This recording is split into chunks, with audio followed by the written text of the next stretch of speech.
Hello. How's everyone doing today? It's Friday. Yeah. Woo, it's Friday. It's snowing.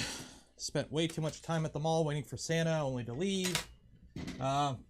Corporations that run mall Santa things, they're the devil.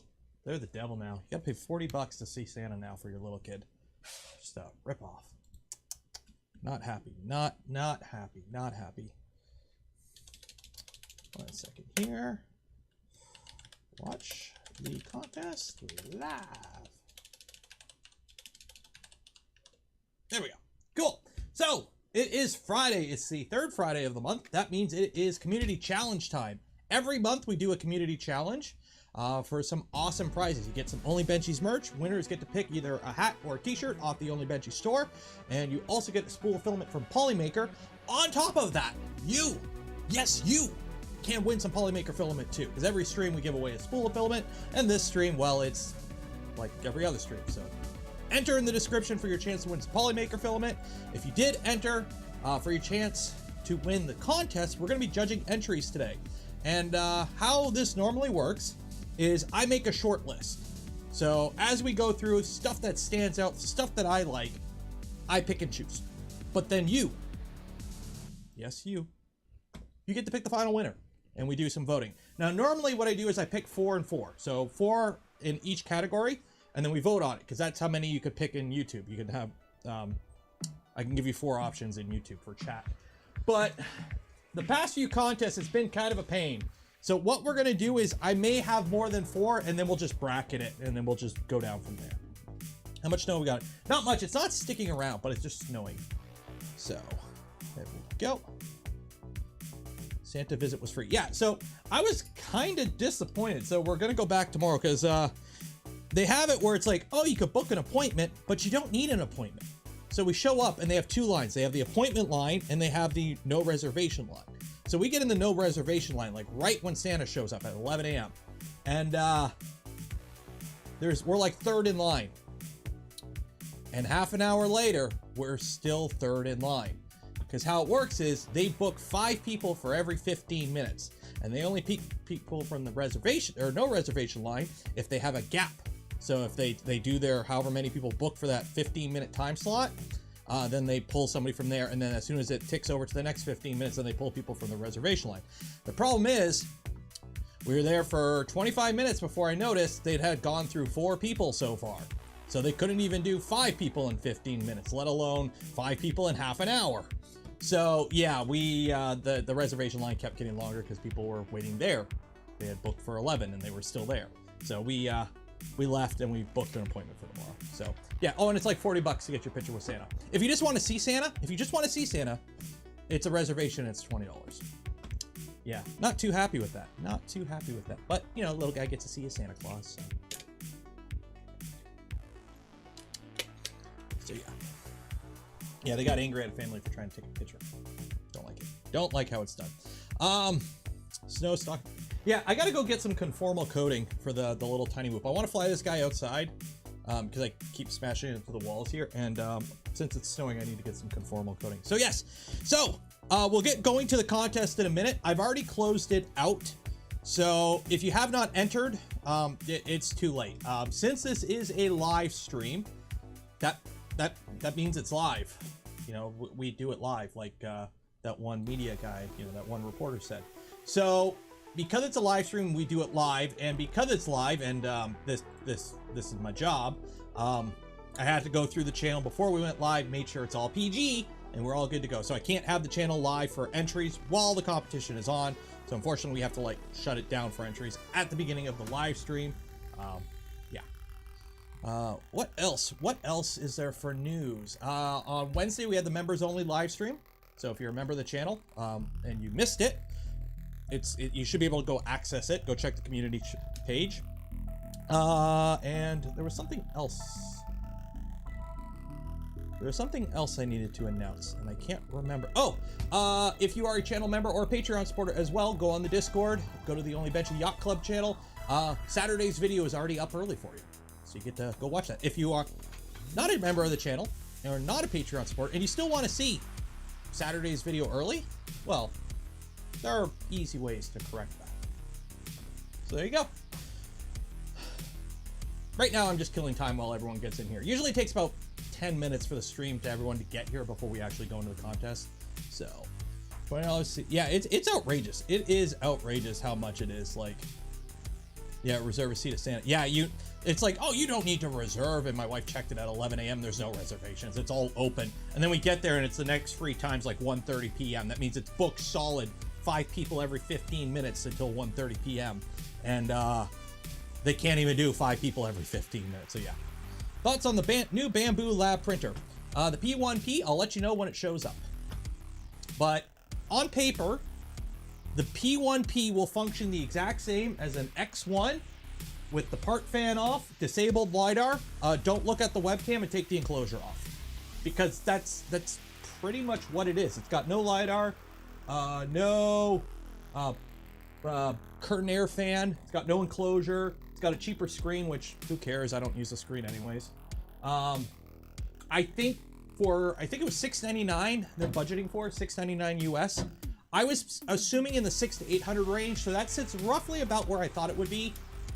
And for those that are looking to print PLA and PETG only, or throw a garbage bag over it, do some ABS, might be worth it. But it's up to you.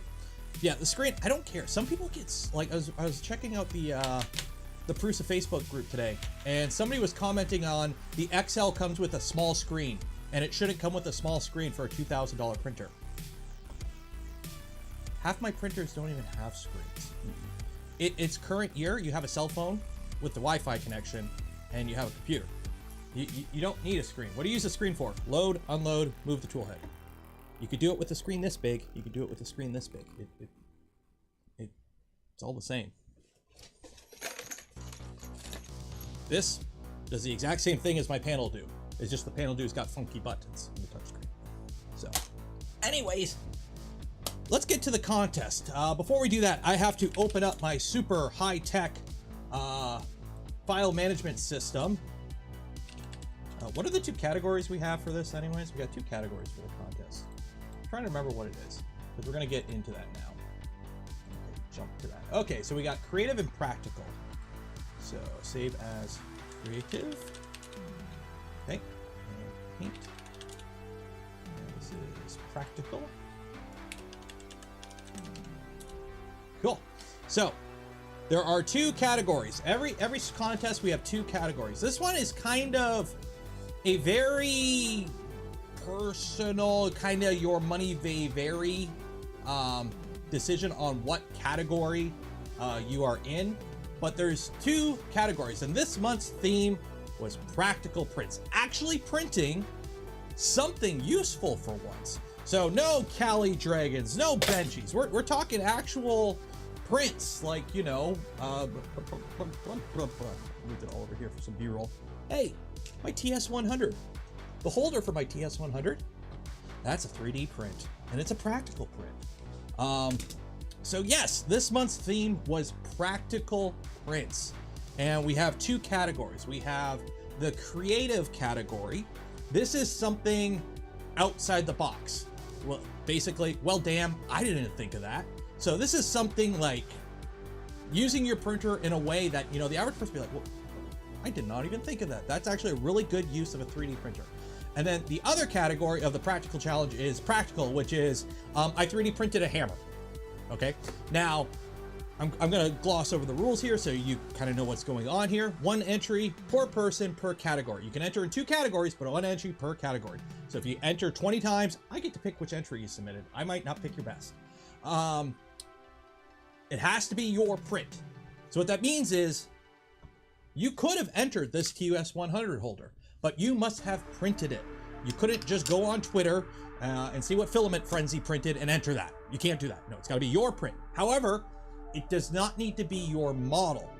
Now, if it's a model you designed, that may weigh heavily or more heavily in your favor, especially if multiple people enter the same thing, but it's not a guarantee of a win or a lose. Okay, so if you did design it on your own, you do get a little, extra credit for it, but that's not going to guarantee you're going to be a win over somebody who did something that they didn't design, but in a really awesome way.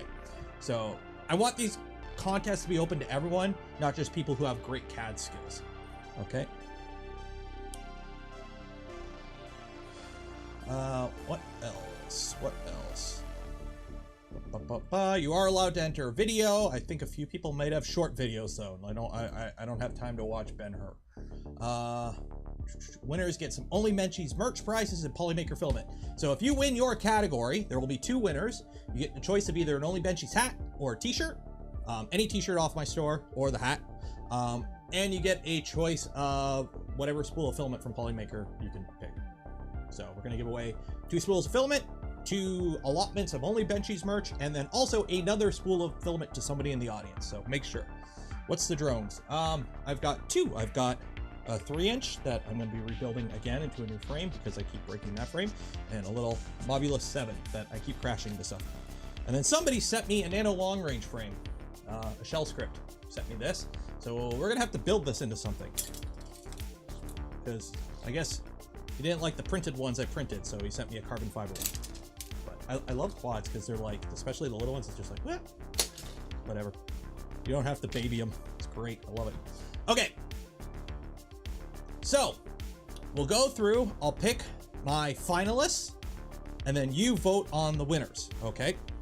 Pass my drone test. I need to do it. I'll probably do it this week. I don't need to do it until this thing, I add a zip tie. If I don't add one more zip tie to this, I'm still legal until I put the new frame on. The new frame is stronger, but it's heavier. Okay, so are we gonna get to this? Or are we gonna get to this? Let's get to this. Mostly that's the Prince of Toys, considered practical. So here's the thing, practical, I'm very open to interpretation, okay? I am not a, I'm not gonna say the word because I don't know what YouTube's algorithm treats saying that word, but I am not a rules mid-40s German government type person, okay? So I'm okay with kind of letting little things slip. So if it's, you know, not a 100% practical print, but yeah, I can see what you're coming at. Yeah, we're okay. I'm very open to interpretation for the rules. But if you didn't pick a category and you didn't state what category, I choose your category. I may take some input from chat. Okay. Hello from Germany. Hello, Michael. Guten, no, it's not morning. Guten Tag? I can't remember what good afternoon is. Wow. They're early. They are early today. Be gone, report. Be gone, bot. The bots are here already. You know what that means? You guys aren't liking the smash button enough. They know. They know. Do we figure out if a 3D printed bong is practical or creative? Depends on the artistic merit of it. Okay, so let's get this started. Let's get this show on the road. Okay, so we have Jay Bima, a resin IPA strainer funnel. There we go. So he's got the little, these are handy. As somebody who dabbles in the resin printing every now and then, it sucks. Resin printing is a pain in the butt. Let me move the camera here so I'm not constantly at the camera half the time. There we go. Resin printing is a pain in the butt. I have a funnel I printed. It's not as fancy, but it works. This is a solid first entry for the practical category. However, it's a funnel. So we're probably not, it ain't gonna make the short list, but it's a good solid entry to get you the idea what kind of challenge this is. Okay. I just missed TJL. Yeah, 3 weeks. 3 weeks. Okay. Polar Ted, practical. I designed this drilling jig to mount to the drawers, pull out of my new kitchen. Open center slot is to see the other center line in 2 positions to mount the stop for the 2 drawer drafts my counter had. I don't use this jig every day, but we certainly use the drawer pulls. It helped mount all the time. Okay. Oh, that's clever. So that mounts it to the top. And there you go. That is a nice little design. So here's the thing. CAD is scary, okay?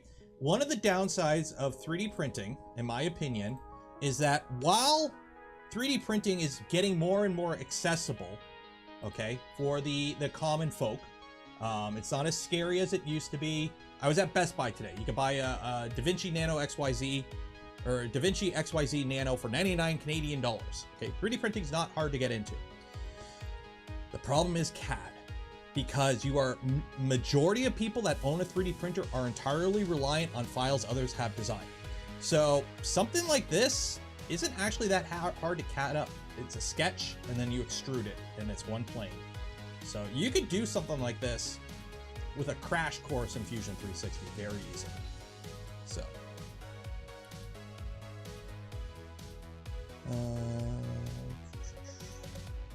Marvin was taken. Are those little... Oh, the little nose things. What are those nose thingies called? Who knows what those nose thingies are called? You get a point in chat if you figure it out. There's college courses in...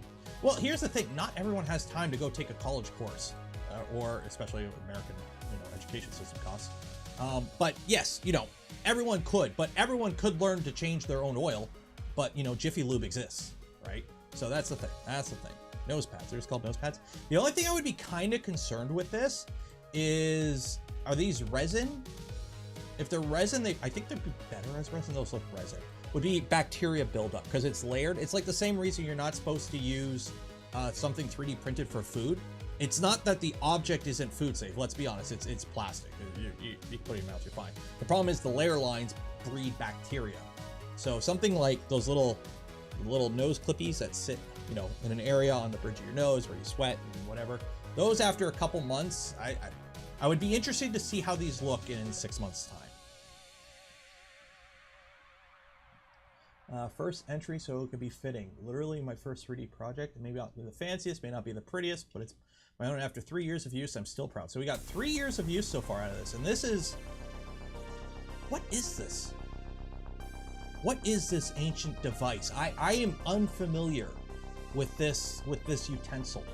I vaguely remember in my youth being trained on it, but I cannot recall what is used for. I've lost the use in my brain. This does not. It's not coming to me. I'm whatever this is. You did a very good job, and you got 3 years of use out of it. But I just can't recall. It's been too long since I've seen this.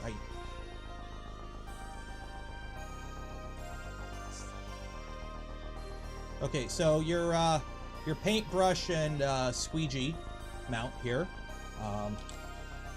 We'll add that to the list for now. That's a practical print. I like practical prints like that. I used to have a, when I shaved, way back in the day, back when I was a wee lad, and I did army part-time, I had to shave. Straight razors, get safety razors like this. Better than anything Gillette sells now with 8 billion blades.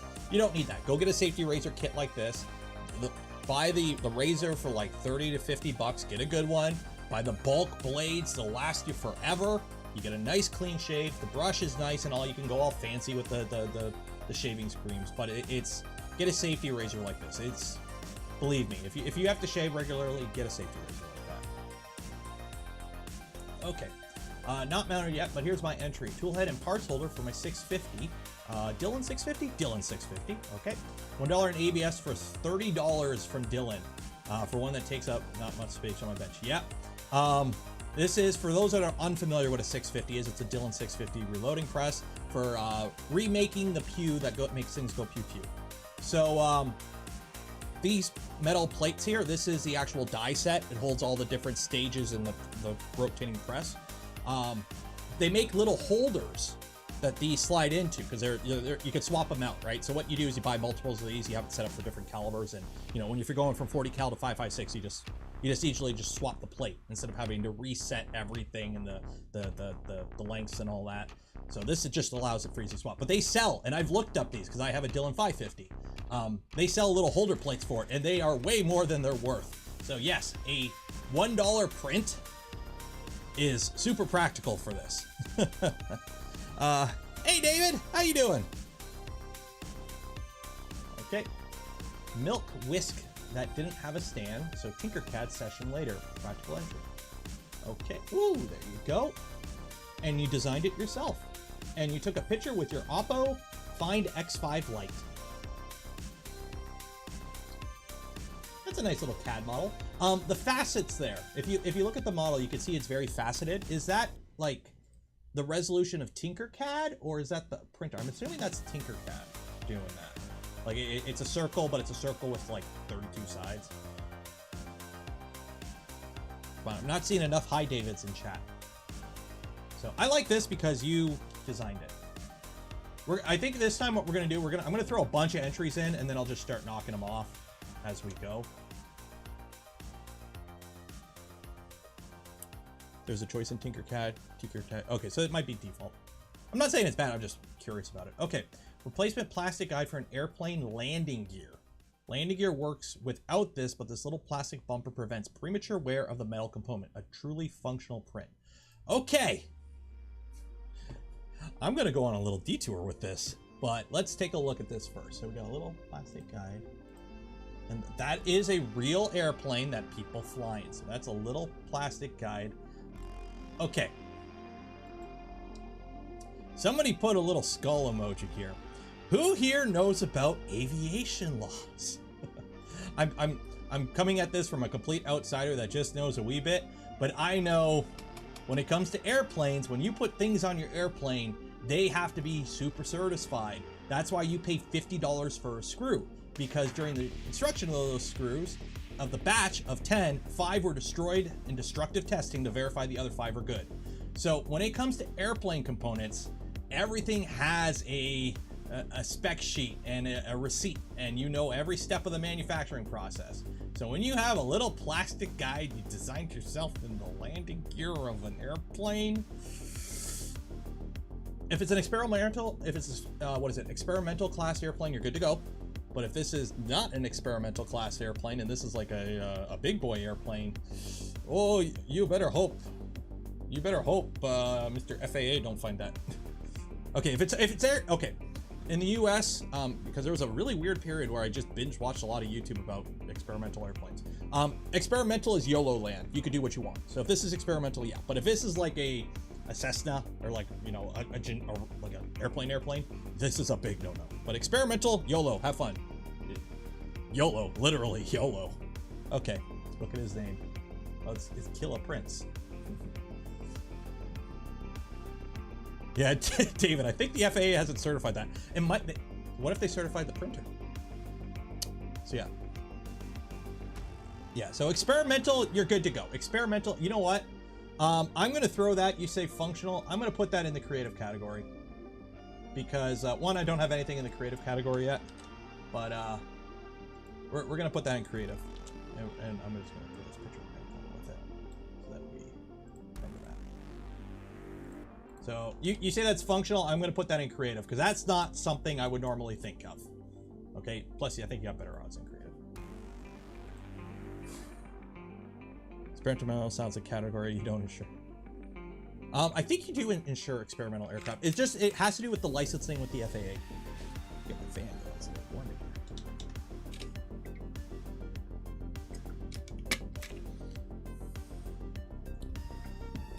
here. Yeah, experimental class is like ultralight. Like under a certain weight, you're only allowed, I think, like 2 passengers, and under a certain power, you're allowed to kind of. It's Wild Westy. Okay, practical. The cheap pressed together plastic legs on my son's bed broke. On shape to the rescue. So we got some bed there. And there you go. And there you go. Oh, there you go. Nice simple print. I'd be interested to see how these hold up in the long term. Does the kids jump in beds, how it like torquing motion. But that seems to hold up pretty good. You may want more material on the other side of the screw head because there's a lot of force on what looks like a relatively thin portion, but it's hard to judge from the angle.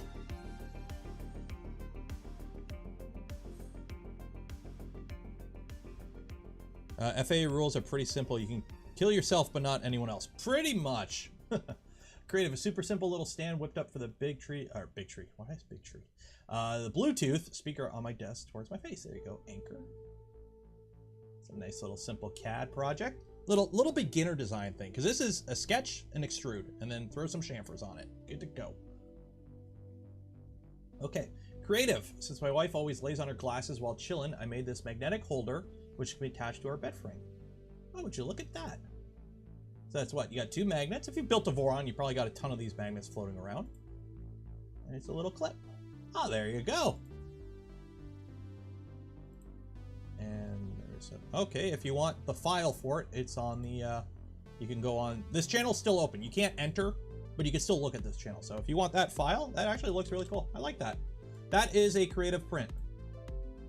That is a creative print, because that is something simple and easy to do. I like that.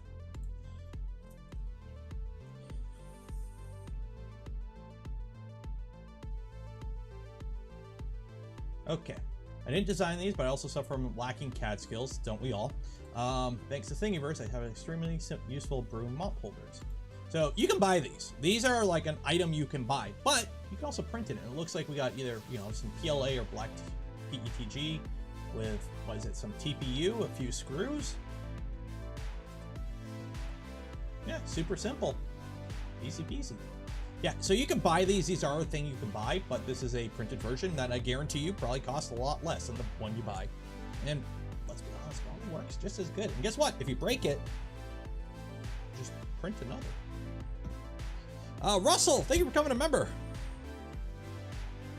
Practical category, TS100 Hip Flask, case by Erudo CAD on printables, printed in Prusament Orange Blue PETG. It's honestly the perfect minimal carry case, and even slots the Allen key in the back. Ooh. So let's see. So we got your little, you got your little pad there. You got your holder. You got tips. Oh, it actually holds the TS100 itself. So you got to take the tip off. Don't lose your tip. And there you go. Oh, that's a nice little print. I like that. So here's the thing. I have a TS100. I bought a TS100 because you can run them off a lipo, and I figured I was getting into drone stuff at the time, so it'd be great for, using in the field. Yeah, no, this thing hasn't left this room. I powered off my benchtop power supply. So I never printed those things, but the TS100 is really good for a travel soldering iron. And I do like that. So you know what? We'll put you in the practical category. That is a very solid print, and it actually looks like a good print too. So add you to that category. TS80 is frustrating because USB. Yeah, I really like my TS100. It has the barrel connector. So what I have is I've got one of these generic. I bought it off Amazon. It's a cheap, 360 watt 24 volt power supply. I printed a case on the end. Don't ask me for the files. I modded some random Thingiverse thing. I never saved it on an old computer. I stuck some XT60s in there. So I've got this cable, and yes, I used the wrong side of the XT60. I know. Okay, but I got this cable with the barrel connector, and then I also have another cable that goes to my where is it? My ISDT. Let's drop that. My ISDT Q6 smart charger for charging my lipos. So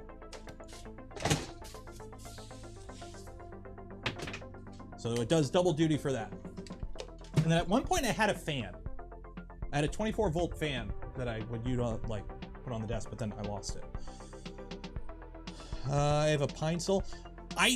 Some people have asked me about the pine sol as well as the TS100 or 101. The thing is, I have no desire to buy one because it works just fine. I have no issues with this.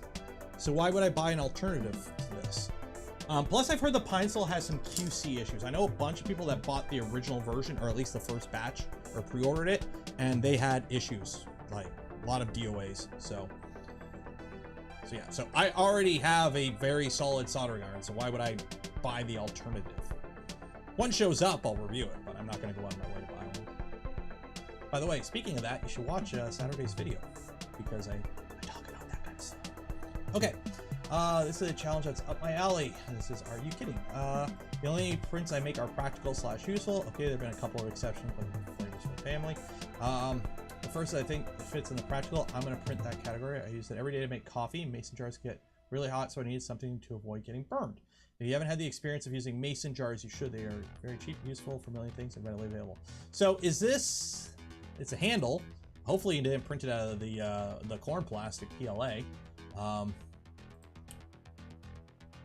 So that just screws on. So you're having your coffee inside the mason jar? Is that, you're making your coffee in the mason jar?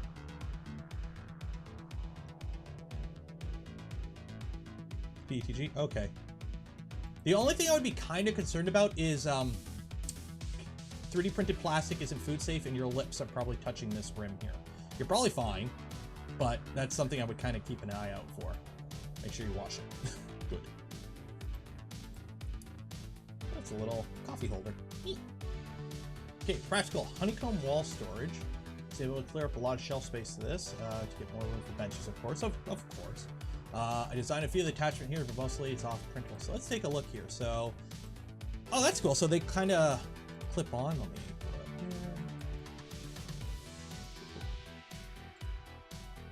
here. Okay, so that's a, that can't be one solid piece. I'm assuming this isn't one solid print. You can't probably see the when they glue together. I think you can kind of see the separation there. So I like that. I like that. I'm curious of how much weight this can hold. I'm kind of curious on how much weight this can hold, but you know what? That's, you know, compared to like a, you know, your generic normal pegboard setup, this is probably cheaper. It's just the weight I'd be something kind of worried about. But yeah, we'll throw it on the list. Throw it on the list. Mostly because, of course, and you know this, hexagon is bestagon. So we'll add that to the list. We'll add that to the list. We're gonna start knocking stuff off this list for the practical prints. But they designed that one. Which one of these holders is cooler? We'll go with that one. So I don't know what that other unholy device is for, anyways.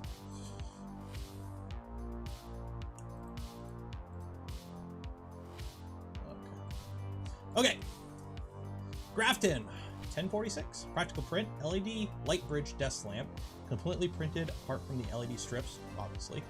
PLA for the arch and feet, ABS for the small clamps to hold it in place. Creative Tinkercad speaker mounts.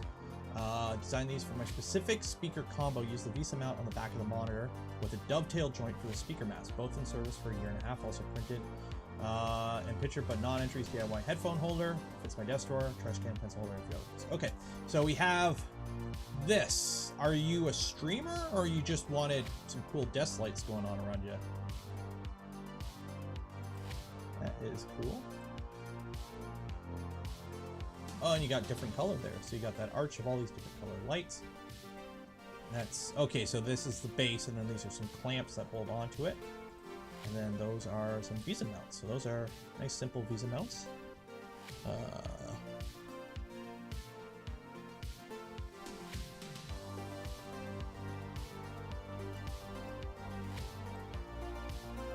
And then, of course, you got the Easter egg. You got the Easter egg in there. So you know what?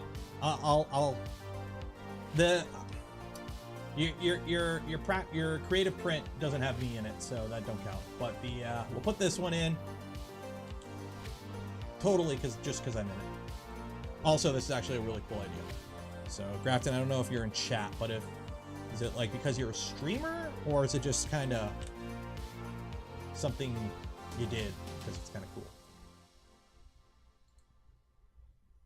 Hello, John. How you doing? Okay, practical. Saw the maker's knife in a few videos and like the way it works. You can simply use standard blades. At the time, metal CNC version was always sold out. Luckily, I found a few 3D printable clones. The only screws, nuts, and a bit of glue. There you go. Yeah, these are easy to print out, and they're neat to have.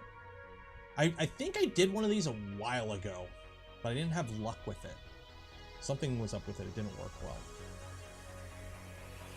I'm not a streamer and I consider making this. I don't have room for that kind of thing. I've got my desk upstairs. I got 3 monitors on it. I've got my keyboard. It's a 10 key list, just so I have some more room. What I actually need, I recorded a video. I need to get a better solution. I know I have the camera up there, like a desktop camera, but I don't like using that camera for videos because it's only 1080p, and I try to do all my recording in 4K. So I use my tripod and I record the bench with my camera, and I always bump it. So guess how many times I bump it in tomorrow's video. Okay. So, so are you kidding? Again? But you're allowed 2 entries. There you go. This is my creative out-of-the-box category. I don't know if anyone else has attempted something like this. I have 3 umbrellas on our deck. I'm sure everyone has the experience of dealing with the heavy, awkward stands that are commonly used to support desk umbrella, or deck umbrellas. Yes, they are annoying. They take up a lot of space. I decided to find a way to mount the umbrellas to our deck railing. The end result is a mount that allows us to not only get rid of the heavy umbrella base, but also allows us to attach the umbrellas to the outside of the railing so they take up even less of the desk space. The mount incorporates round pressure clamps to hold the umbrellas posts, and over center draw latch, my own design to mount to the railing balusters. 2 of the mounts are used for each umbrella, 1 high, 1 low. Okay, so you have your umbrellas. Okay, so that is really cool. That gets an entry for the creative, because that's, you know, this is kind of cool. The question is, how big are your umbrellas, and how windy do you, like, is the area you live in? Because these are cool. How is this holding up? Because, like, you know, the other day we had, you know, 80-kilometer-an-hour wind gusts. And that's just a normal, you know, fall day for us sometimes. So, umbrellas are 9 feet, and those hold up to the wind. Like, there's a lot of torque when an umbrella starts, you know, hitting 3 years. Holy shit. Are they printed? What are they printed out of?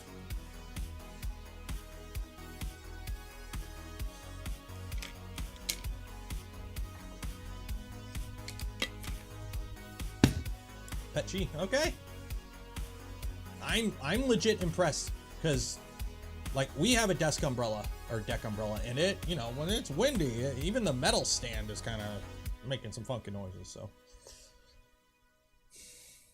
okay, Mr. Zombo.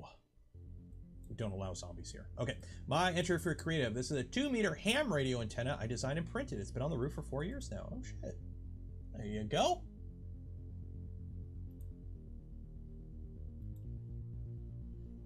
That's cool. Bonus doggo point. Bonus doggo point guarantees you on the list for now. Go with that.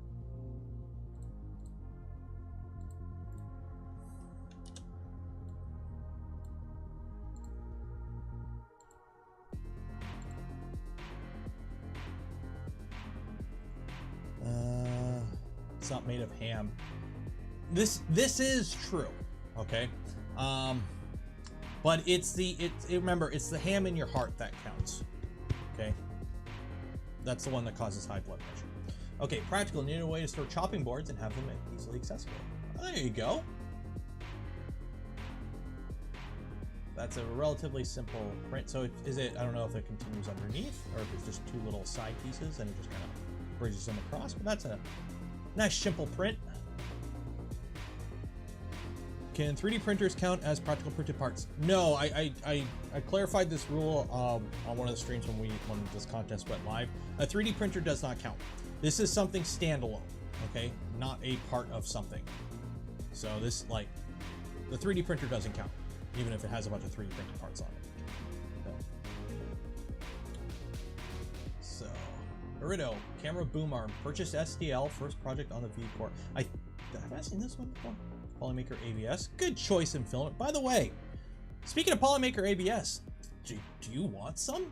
Because every stream we give away a spool, and if you want to win that spool, enter for your chance in the link in the description. And guess what? While you're down there, there is a link to Polymaker. So if you want to buy some, because, you know, you can only win one, but if you want a whole bunch of it, you can go ahead and buy it, and it's an affiliate link, so it doesn't cost you anything extra and goes a long way in help supporting the channel. So we got trying to find some 2mm steel rods. 2mm steel rods. I had to buy a bunch of that for the Death Racer and chop them all up. So you can find them on Amazon. You can find 2mm steel rods on Amazon. They do exist. Okay, so let's take a look at this thing. Yeah. So that is a boom arm for a camera. I think I've seen this project before. Modbot, are you in chat by chance? Didn't you build one of these?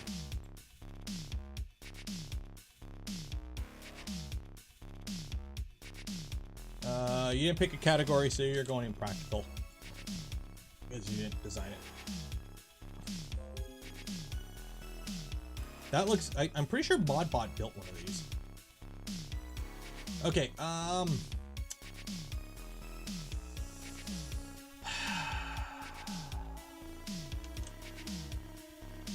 Piece of honeycomb, I think. I try to pick things that kind of categorize. So, like, one may beat another one easily, but they're in kind of different, like, ideas. So, like, I kind of... Actually, you know what? No. Mr. Nobby's whisk holder, I think. This is a holder. This is a better holder, I think. Or a better chance at winning holder. So, yeah. I'm pretty sure ModBot built one of these. So, if I'm thinking right, if you want to see how to build one of these, go watch ModBot. If you haven't. It's got more subscribers than me, so you probably already subscribed to him anyways. Okay, let there be water. Practical or maybe creative because I solved the broken tap problem. And there you go. Press fit tap. This better be the hot water. If this is the cold water, which... Okay, I'm pretty sure right in North America is the cold water.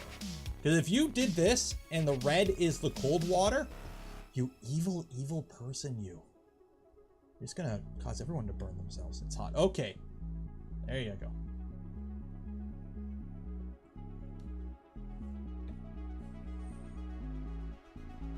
Practical, simple USB and micro SD card holder. Designed and printed this when I first bought my printer in 2020.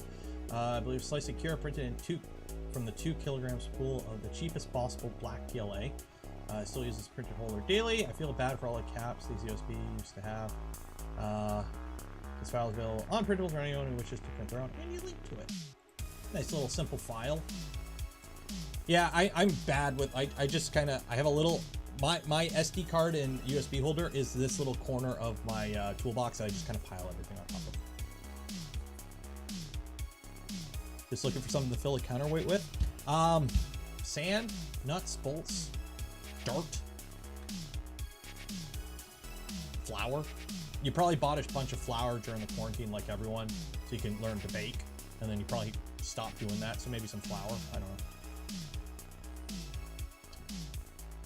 Okay, so let's hear it. Creative cargo bike lights. We need some lights for our cargo bike, so I designed the deck for the buttons. Light supports on the front of the bike have better visibility, and a little box for the buck converter. All the wires have been tucked away under the thick duct tape. There you go, very handy. This is a pic of it in progress. Okay, been using the lights every day for a year. ABS Plus deck haven't moved, neither changed or color under UV. Yeah, you'd be surprised, but a lot of ABS actually is fine in the light. Okay, so we got a nice little bracket, wire going through there, and it's a cargo bike. So here we go. We got some headlights on it. Got some switches.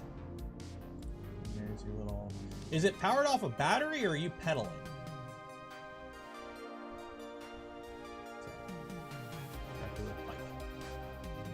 That's a creative entry.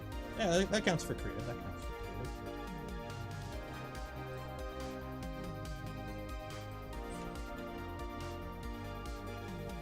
Starting to fill up the creative section. Okay.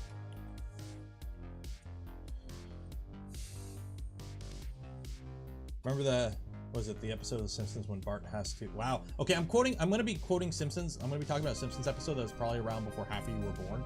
But there's the episode of The Simpsons, Bart's Comet, where he has to go help Skinner find comets at like 3 in the morning. And he like rides his bike outside and everything's dark. And he's like, I better turn on the bike light or whatever. And he puts the generator on the tire. And he's like, because it's one of those really crappy old ones that used to exist that like made your bike very slow because it took so much force to actually spin it. Yeah. Anyways. Okay. Creative. I wanted a custom-made IKEA SCADAS board solution. Stability by using a metal bar. Distance to the table for the wires. Somewhat appealing design is what I made. Okay. So. Those generate. Yeah. See, you don't feel old until you reference stuff that existed half a lifetime before some of your audience. And then some of you are probably like, oh, geez, you're a young kid on stream thinking he's old. Okay.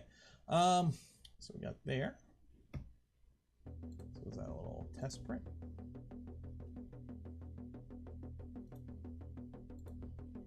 Nice little space here. How come you didn't do top or bottom light? I guess it doesn't really matter depending on the strength. That's cool. So what exactly is it? Is it a holder for what?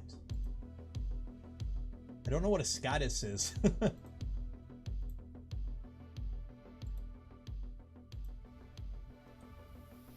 That's cool.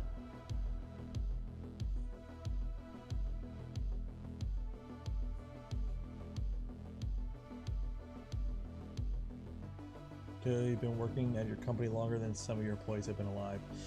What hit me was we had an apprentice that was half my age, and I'm 34 now.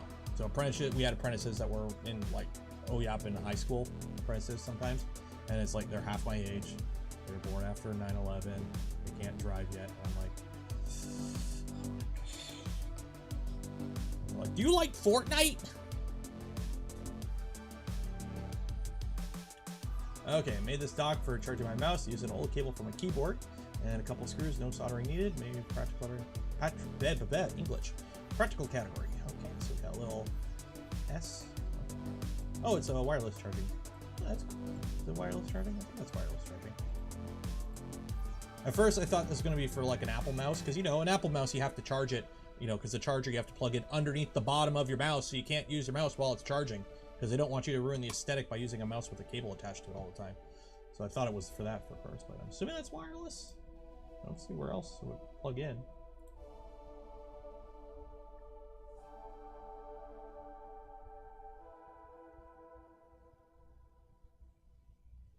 Okay, practical print. Found my old razor. Is that what these are called? Safety razors? I don't know what. Barbasol. You got any dinosaur DNA in there? Okay, and of course, safety box for the old blades. We don't drop them in the wall behind the vanity mirror like my dad did. I've been in a house that had that. So, if you don't know what that is referencing, back in the olden days, in your vanity in your bathroom, when you opened it up, there'd be a hole in the wall. And you would just take your safety razor blades after you shaved and they're used up, and you would just take the blade and put it in the hole in the wall. Where did it go? I don't know. That's for whenever they tear down the house to figure out. So if you worked on an old house, which I've helped people work on, like an old house, like we're talking old house, like I think like 40s, 30s, like way back in the day, the wall in the bathroom, odds are you would find a pile of rusty razor blades, because they would literally just shove them in the wall, and guess what? That's the future problem. So thank you, generation that did that stuff. We're dealing with your kind of thinking and consequences now. You know, just let the future people deal with it. Explains a lot. Tetanus storage, exactly. It's the tetanus storage wall. Bracket in fridge broke. Tried epoxy, held for a few months, but now I have 3D printers, so I went off to search for a better solution. 15 minutes of searching, later found something. Bracket spans the break and wraps around and up under overhang. Little CA glue to make sure it stays in place. It's fixed. Could have done it in white, but only had white in ABS, and the boron was down for some upgrades. So gray PLA on the ender, and it's fixed. PLA's fine in the fridge. Like for something like this, like PLA, you know, melts when it gets hot. So in the fridge, you don't got to worry about it melting. There you go. Form, fit, function. Okay, so practical. So it is. Okay, so that cracked. I'm surprised you found a model for this that fixed it. Like I'm legit, like this is what I mean about 3D printing. You need CAD skills, because Darth Pope here was lucky enough that somebody had the same issue and designed it and put it up, and he was able to find this. Because you know how many people have the exact same design of fridge bracket handle thingies. So yeah.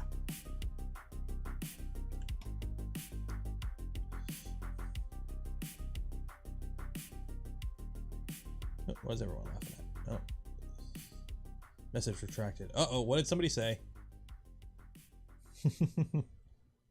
Yeah, more impressed with his Google skills. Yeah, that's what I mean about 3D printing being like, 3D printing's easy to get into nowadays. It's actually finding uses for your printer for around the house. Because everyone's like, oh, you know, I'll just, you know, I broke the knob to my dishwasher. I'll just print a new one. Do you know how to CAD the knob? If not, hopefully somebody had the same thing and figured it out and put the file up there and you found it. So, Like it, nope, I don't want to restart Windows. It'd be great if, you know, companies put out, you know, if Whirlpool had a GitHub page of the CAD files for all their knobs and everything, but guess what? You know, they ain't gonna do that shit. So you're kind of on your own.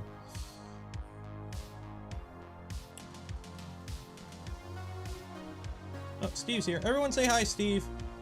Everyone say hi, Steve. Okay. Practical built-in impeller for an old washing machine. See, exactly what I'm talking about here.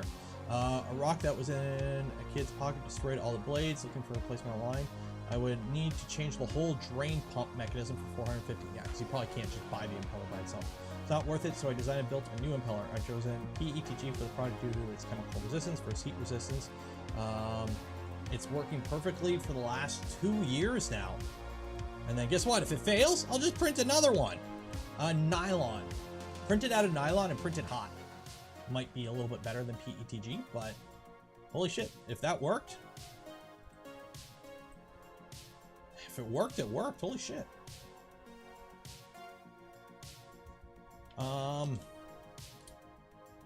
I think this is more a creative entry. Because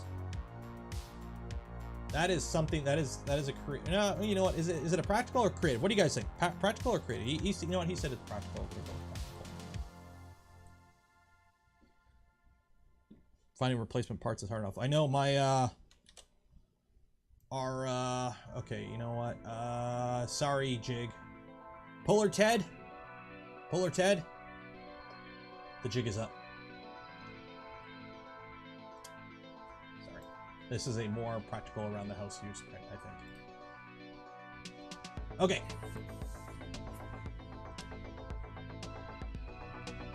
But yeah, that's the thing. Like, you can't find practical. Like finding. Oh, somebody said something. I was going to tangent off that. Finding replacement parts is hard. Exactly, because they just want you to buy a new one. Our dryer, I think, is now 6 or 7 years old now, and it just started to whine when it's working. So something's up with the belt.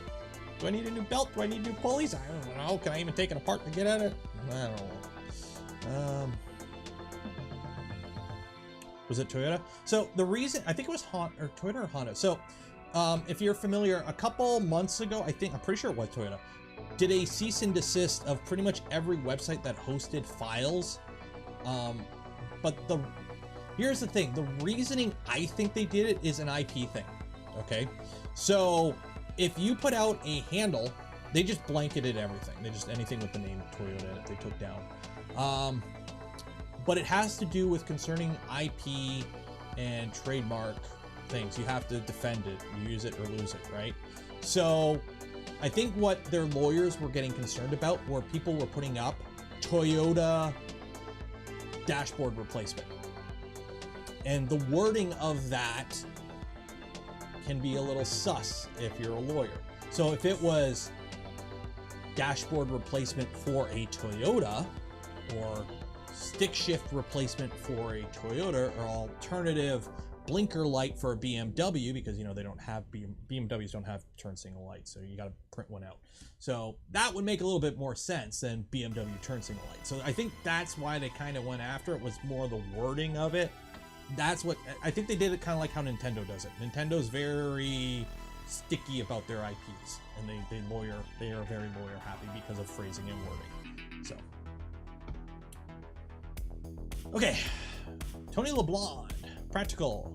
Print made over a year ago, but it's being used every week. Nice. Dryer knob inner plastic stem broke off. Turns out somebody already designed a nearly 1-to-1 replica. You are lucky. Printed it fast, but it's functional. There you go. See, mine has buttons, so I don't have to. That's why we can't have sexy Mario.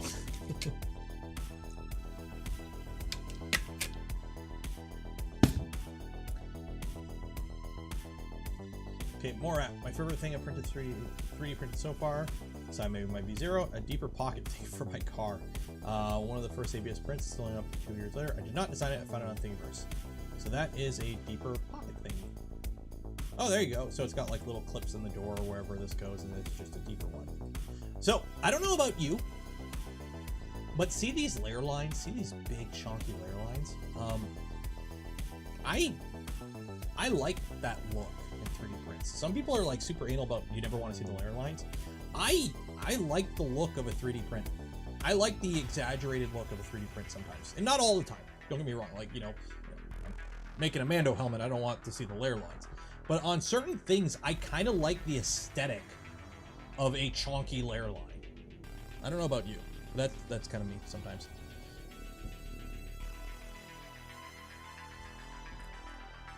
.3D printed houses. I don't like the 3D printed houses on principle. They don't make sense. They're not practical because every 2 weeks I see 3D printing houses are changing the future, and I've been seeing that for 10 years. They don't make sense.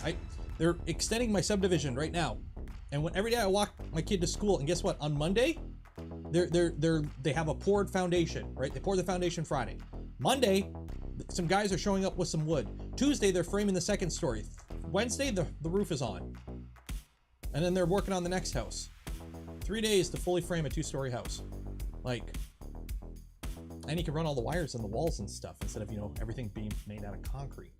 Because usually these houses, they just do the outside or the inside. But guess what? It's all concrete. So you got to run everything on the outside. And then you still got to insulate it. So you can frame a house in 3 days.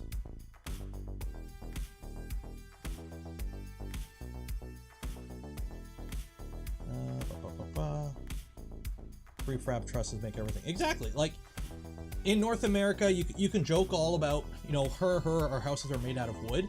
But one, we have to insulate the crap out of them because, you know, it's a northern climate. It gets cold here in the winter, right?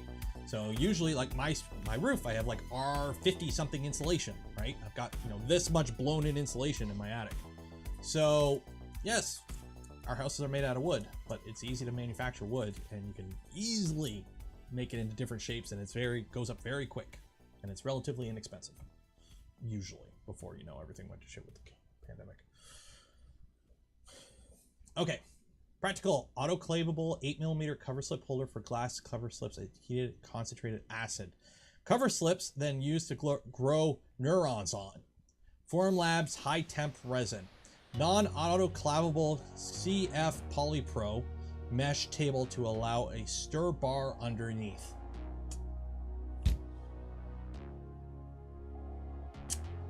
I'm going to read this again. Autoclavable 8mm cover slip holder to hold glass cover slips in heated concentrated acid. Cover slips then used to grow neurons on. Formlabs high temp resin. Non-autoclavable CFPP, mesh table to allow a stir bar underneath. I understand some of these words. So, autoclave is the thing that used to disinfect stuff by heating it up in a chamber to ungodly high temperatures. And neurons are the things that make your brain do the thinky thing. So, this Yeet Prime here does science stuff. This is not a practical print. This is a creative print. This is creative. This is, you know, Mr. Science here is creative. Yeah, science. This is a creative print because this is something outside of the realm of us mere mortals in, you know, making knobs for our dryers.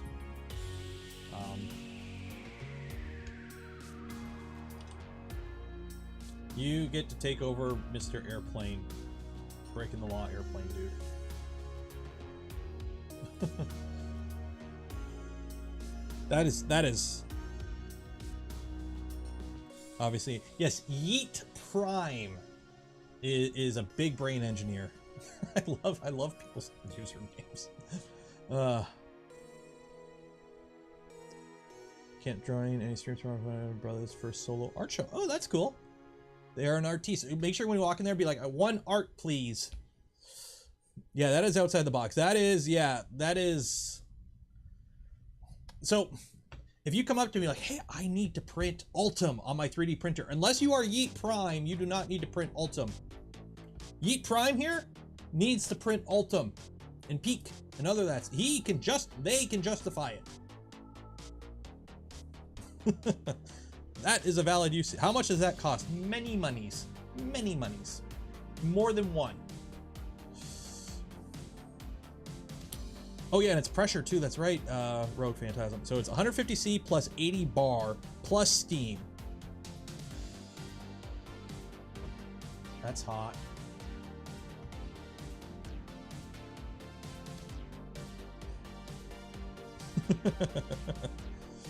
Okay. Oop, I got some notifications for you. Unlived Fox, if you are in chat, we are not doing the end. Normally it's the third month. It's the third week of the month for the challenge. Last month we moved it to the end of the month because it was, you know, kind of Halloween themed, so I moved it close to Halloween.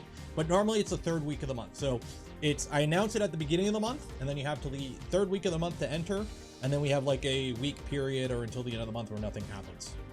So there's like a little grace period in between where that's when I figure out what we're gonna do next month. So, what's the other one? Who else is messaging me? Oh, okay. Nope. Bring that back up. Okay, go back to my Discord. Back to the challenge. Hopefully I didn't lose my spot. We're good. Okay. There we go. So what are we at right now? We're at 3 o'clock. Okay. How many more? Oh man. We still got a while to go. We're like a third of the way through the entries, I think. Unless, I think Discord resets the scroller. I don't know. We'll see.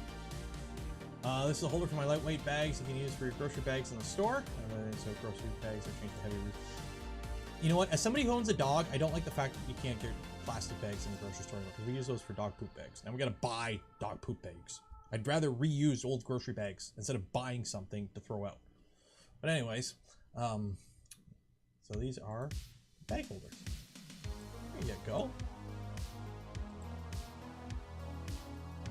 Designed Fusion 360 and printed this air cleaner carburetor manifold and KBB ABS for my 76 Toyota Land Cruiser. Runs great, no issues. There you go. And that's holding up. So I'm assuming it's not that high temp there in the motor, but still, ABS is fine in the. That's a creative entry. That is a creative entry because I don't think you put what you wanted it to be. Yeah, that's creative. I'm gonna put you in creative. I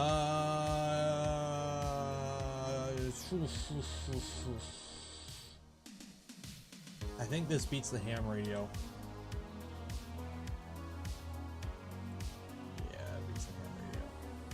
This ham radio is a relatively simple thing. This is for like a hobby. This vehicle like this is like a hobby vehicle. Yeah.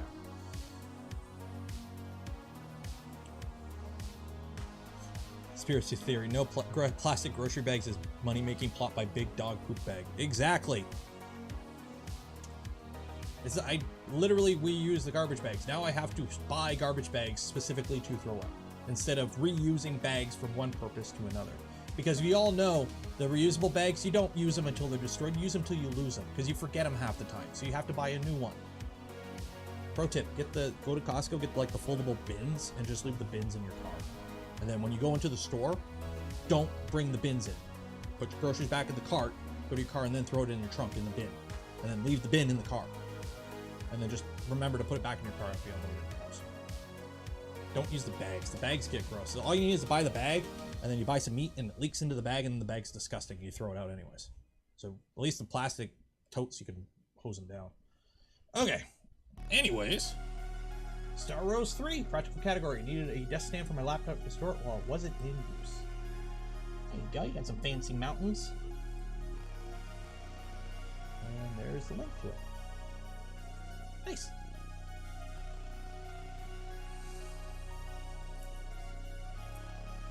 Plus Walmart, plus join.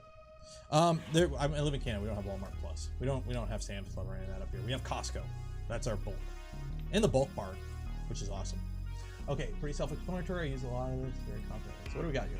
What is that? That is that, which is a panel holder. I like it. Simple. It works. I mean, when I take panels off my printer, I literally just go, nah. But it's good enough.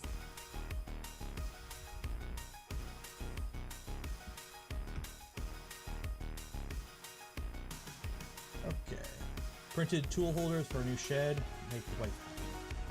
I've seen this print before. I want to do this print because these are for like holding rakes and, oh, you could use brooms too.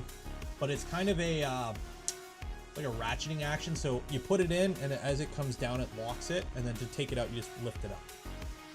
So this is a relatively simple print. I think it's 2 parts. I don't think you need anything else.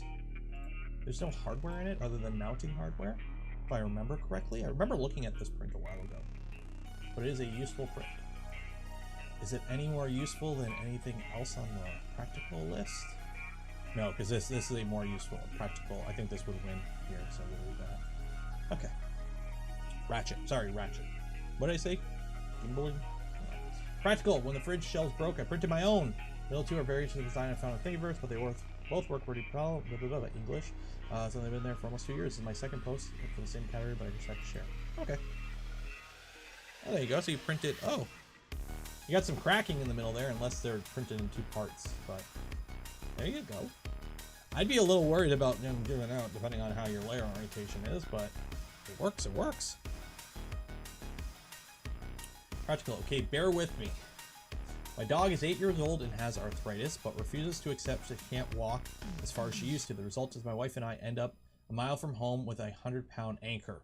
What we can do is call for a ride home, which is no problem except when we have a big bag of smelly dog poop. I designed this box to snap to the rails on our Subaru so we could throw the dog poop bags on top and everyone can enjoy an unscented ride home. The arm is one piece and the box is held together so it's flush to the roof, no bending, and it can be swapped out. I'm working on a clamp to attach it to a stroller as well. So it's a car roof dog poop bin. Nice. That is a practical print. And there's the doggle. Good doggle. You know what? Let's see. We'll see. We'll see if it can actually hold up in that category. Let's see. Practical. You know what? Dog poop holder or soldering iron holder? Dog poop holder or soldering iron holder? What do you... Audience? You are now the judge. You hold the fate of the holder in your hand. Is it dog poop holder or soldering iron holder?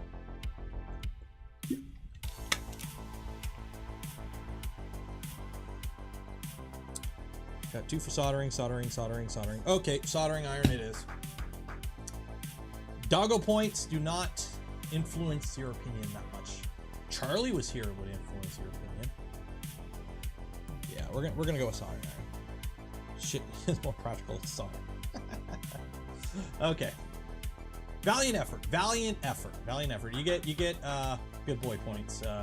WT.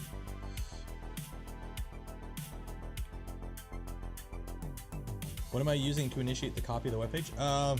Windows Shift S. Why is it like freezing up the stream when I do that? That's how I copy. Okay, practical category. Printed up a wall-mounted swivel for the shelf for Sunblue V2 filament dryer. Has 4 holes locked in feet. Oh yeah, the filament dryer. There you go. You got a little pivoting arm holder. There you go.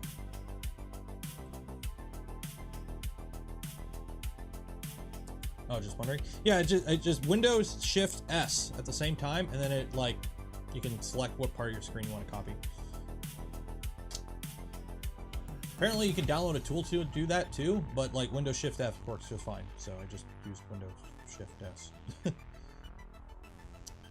Okay, I'd like to put this one on creative. This is a sine bowl created from a sine wave to help visualize math problems in one of my teacher's calculus class. It's not too difficult to print, but it's highly useful modeling since the sine equations are also instructed as a visual aid. So at this point, I tell you, I did not do good in math. So I'm assuming this is some sort of math thingy with sine waves. Like as it gets bigger, the waveform changes. Okay, cool. You need to tune your top layer and your slicer profile a little bit. Top layer needs some work. That's stock.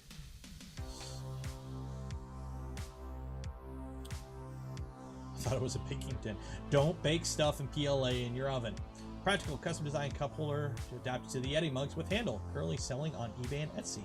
Hey, are you using my stream to try and hawk your wares? Archetype. That's actually a nice design though. That is nice because I know a lot of people love the Yeti. I think they're worth money, but a lot of people like Yeti stuff, and that's actually a clever holder. Hopefully you print. Well, actually no, it's a thermos, so heat shouldn't get to the outside, right? But that is actually a really nice design. Good for you. That is a clever design. I hope it's selling well. That actually seems really practical. But you're already selling it, so you don't need to. You get enough reality. Yeah, it's a nice design. Actually, that is a nice design.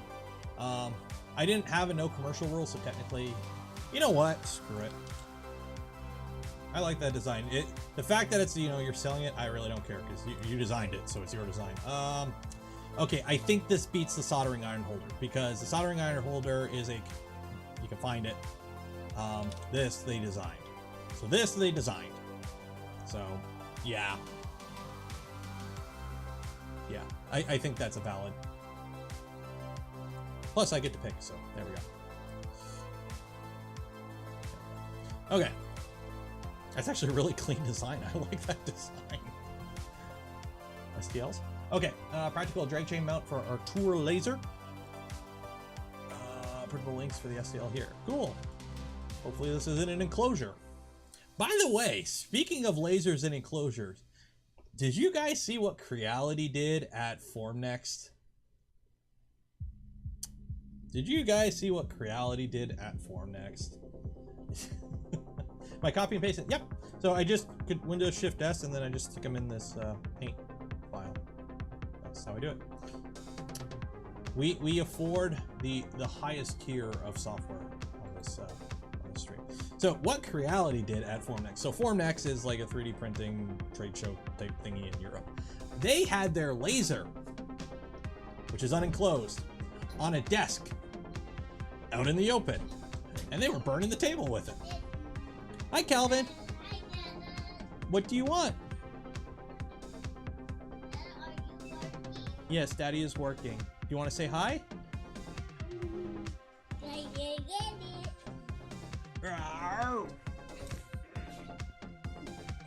What do you say? Hi. Mama want to hold hand. Why do you always want Mama to hold your hand? Yeah. Do you have chocolate on your face? Were you eating chocolate? Yeah. Are you going to get some chocolate for Daddy? You going to share? You're not going to share? No, that's not very nice. Were you helping Mama decorate the Christmas tree? Yeah. Is it all decorated now? Yeah. Who- No. No, you still got some more decorating to do? Yeah. Okay. Hey, who are we going to go see tomorrow? You You going to go see Santa at the mall? Yeah. Do we have an appointment this time? Yeah. Yeah. Okay. Wait, do this. I want to. No, you can't have that. That's not for Calvin. Here, hey, you can have that. What do you see there? Yeah, you can have the rubber ducky. Okay, say goodbye. Bye. Okay. Can you close? Hey, close the door. Bye.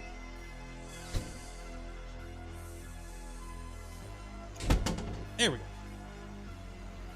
I keep Victory Tech rubber duckies on my desk to kind of distract them when I need to use. Okay, Calvin, time to go.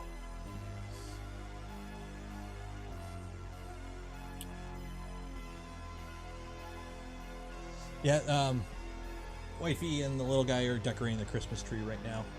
Luke, $20. Cheers. Calvin chocolate and ice cream fun. He gets enough ice cream. He is spoiled with the ice cream. Does really the, but thank you though. Does really the white filament wear the nozzle on 3D is much faster? Okay, so white filament is white because they use titanium oxide to oxide or dioxide? I think it's oxide. Titanium oxide is what they use to color. You don't dye filament. Okay, you have your resin, you have your bulk resin, and you add a colorant to it, which mixes and produces the color. So the colorant is like a really, really strong pigment that basically blends in with the neutral color resin, and you get your final color. Okay, watch my video from Printed Solid Tour where we talk about that.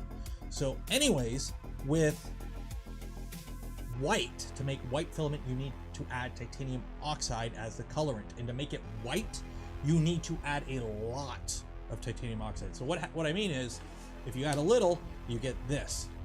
To get white, such as this, you have to add a lot.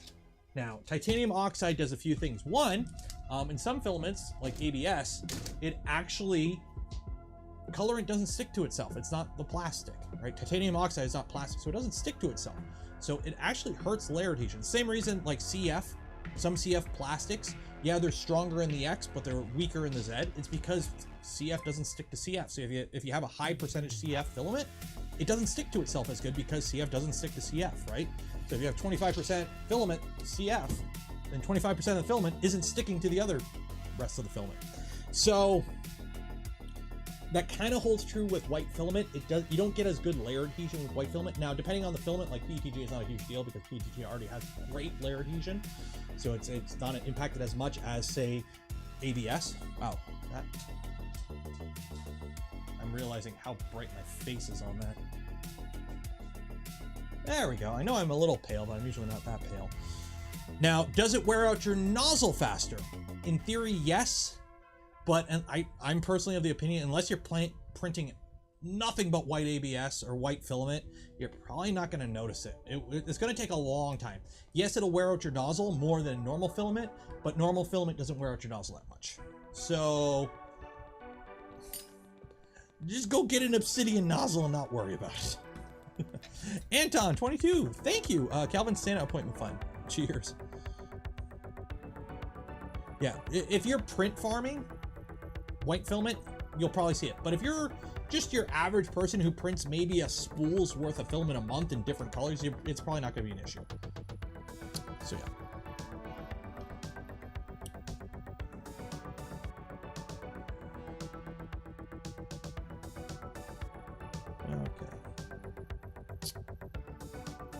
I haven't seen it leaving a white mess on nozzles. Maybe it sticks more too. I'm not 100% sure. I went through that video kind of quick. Just kind of went like glanced at it. I'm like, yeah, on paper I get it. I don't think it's actually a huge issue. Like, it's not like, oh my god, you should never print white filament with a brass nozzle, you'll kill your nozzle. It's not like glow in the dark filament or CF filament, where if you print it with a regular brass nozzle, you're just gonna melt it away. It's like, oh hey, do you print nothing but AB or white filament? Okay, you may want to do a hardened nozzle if you plan on absolutely printing nothing but white filament consistently and constantly. So yeah, if you're running tungsten carbide, you don't have to worry about shit. Back to the contest.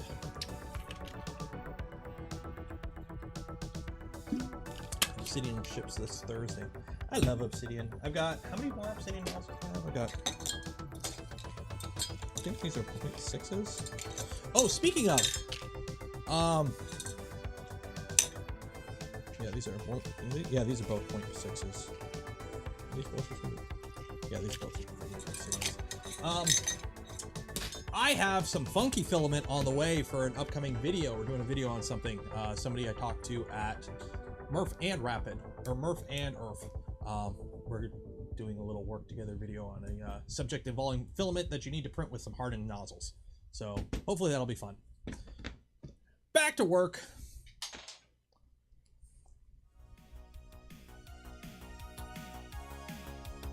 Not testing practical. Share during COVID and material shortage, and those clamps were nowhere to be found.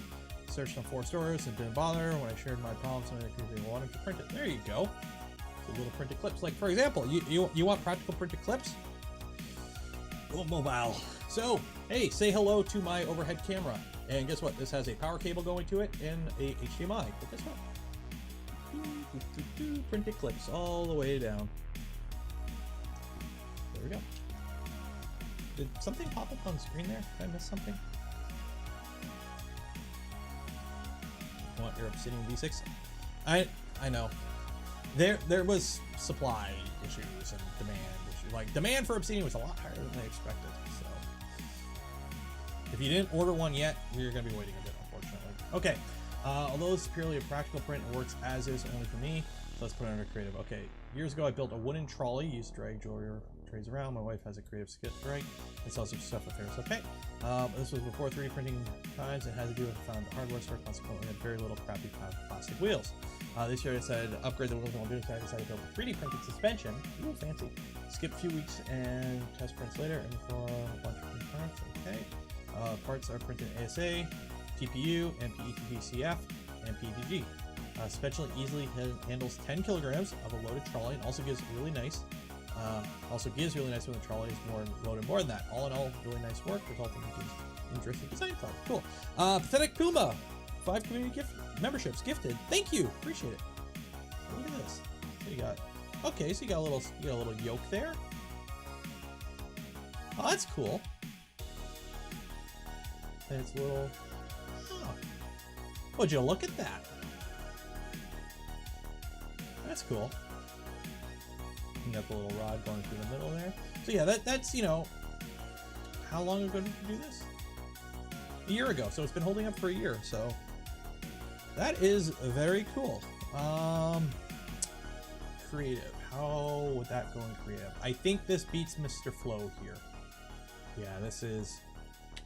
Yeah, that's gonna take out Mr. Eyeglass holder. Okay, so that.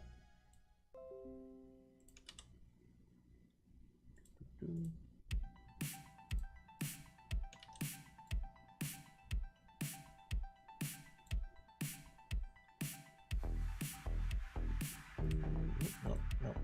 Where is this going? Where is this going? That's really fun.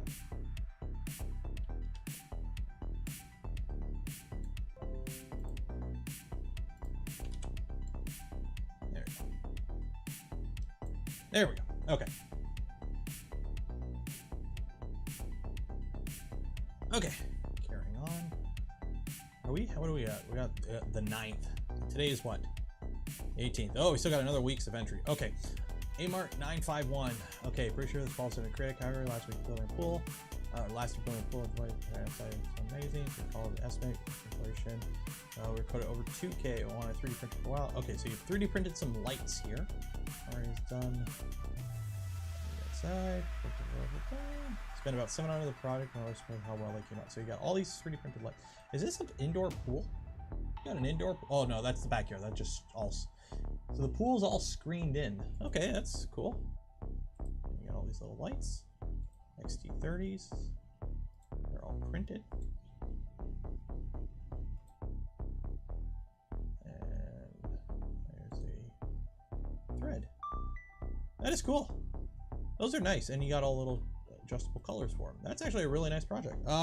Gary gifted 1 community membership. Cheers. With creative, so this is an outdoor project with creative. So this closest analog would be this. I'm light holder, or I think umbrella holder wins out, because I'm surprised this works as well as it does. I think these are cool. This is a really cool project, but they're lights. I think the lamp holder, or the umbrella holder has a better chance of winning. It's a really nice entry though. That's actually really nice. I hope you shared the files, because that's actually something really cool. Okay, first time with Fusion 360, I designed this trash bag roller holder. There you go.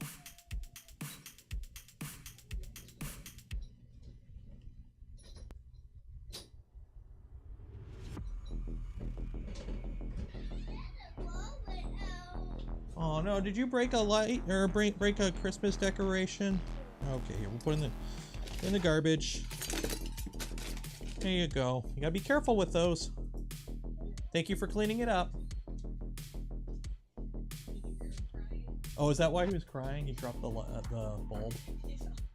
Oh, poor guy. They're decorating the tree, and I think the little guy dropped one of the little ornaments, and he's crying. I heard him like crying. I'm like, what's going on? And so he comes in here with the dustpan with a broken bulb on it.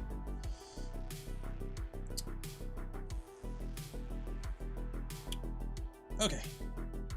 In-laws moved into my house. Not sorry. And our avid kitchen cookers. Okay, the stove. The new house only had a very thin wall cabinet, so you made a spice rack.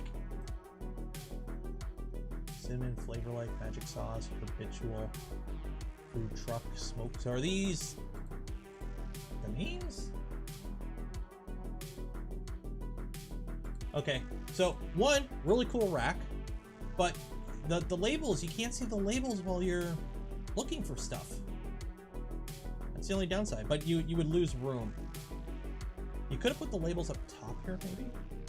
He's got these cool little labels and then something here hidden, so I'm assuming these are names. Unless these are just kind of Easter egg things. Yeah, as Sabas said, nice rack. But, no, that's actually a really nice print. That's nice. I'm assuming this is in a drawer, so it's flat.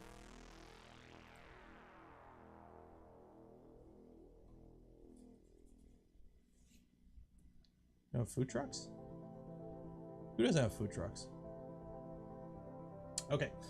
Entry for creative category. Brush used an old Pentium CPU I had lying around. Cats love it, and despite using brush for 2 years now, no pins have broken off. They don't make them like they used to. Only a few still like that. So what do you mean a Pentium? Oh, okay, it's a Pentium. It's all about the Pentiums, baby.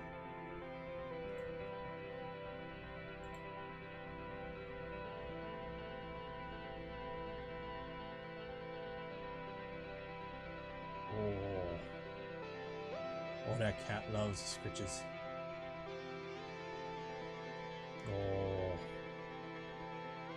Oh, you could tell that cat is loving it.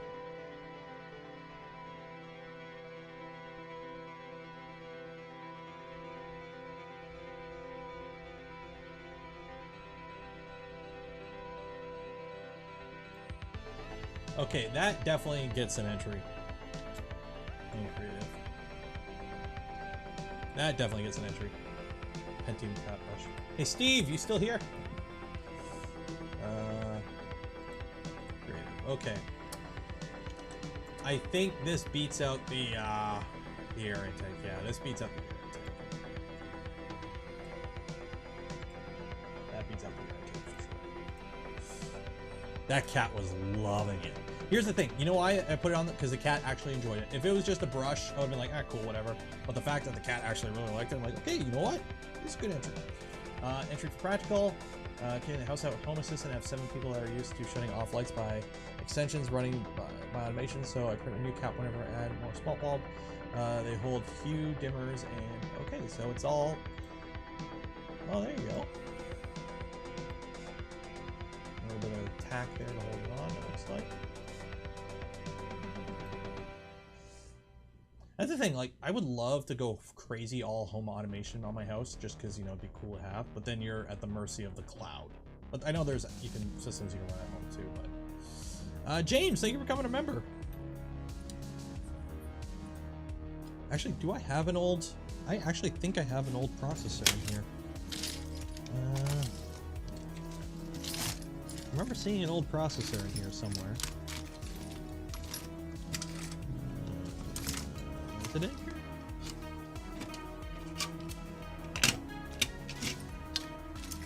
I could have sworn I had an old processor in here somewhere. Yeah, maybe I don't. Oh well. Oh, I do. Oh. Oh no. It's an Intel E8400, which is land pin grid or whatever. It got no pins.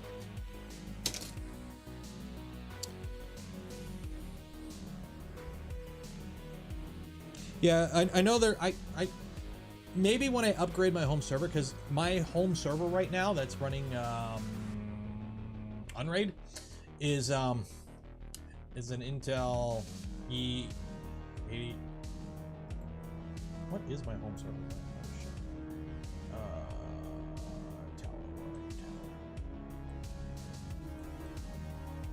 So if you want to know how good my home server is right now, so I've got like 8 terabytes of storage on it that I use for the videos and whatnot. But the processor is an Intel X5450, which is a quad-core Xeon 2009. Got 8 gigs of DDR2 RAM. Yeah. I got 102 days uptime on it though, because I do have a UPS on it, but it only lasts like 10 minutes. Yeah, I need to upgrade my home server at some point. It's a little lacking, but all I use it for honestly is storage, file storage. When I edit videos and everything, I edit off of that server, and everything's saved on that server for all my videos and whatnot, and anything that I need to access on multiple computers. And you know, it works good enough for what I'm doing.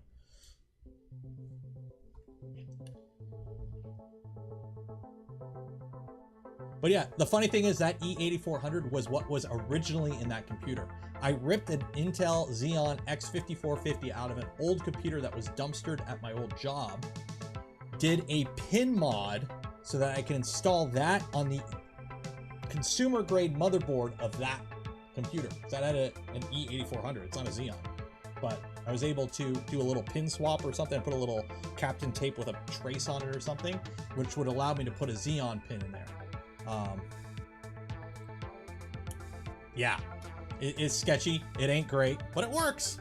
So it is what it is. Okay. So yeah, I need to get a better home server at some point before I do all this other stuff. It runs Plex. It actually handles Plex because I got an AMD, some old AMD graphics card in like a 5770 or something. So I can do Plex with it.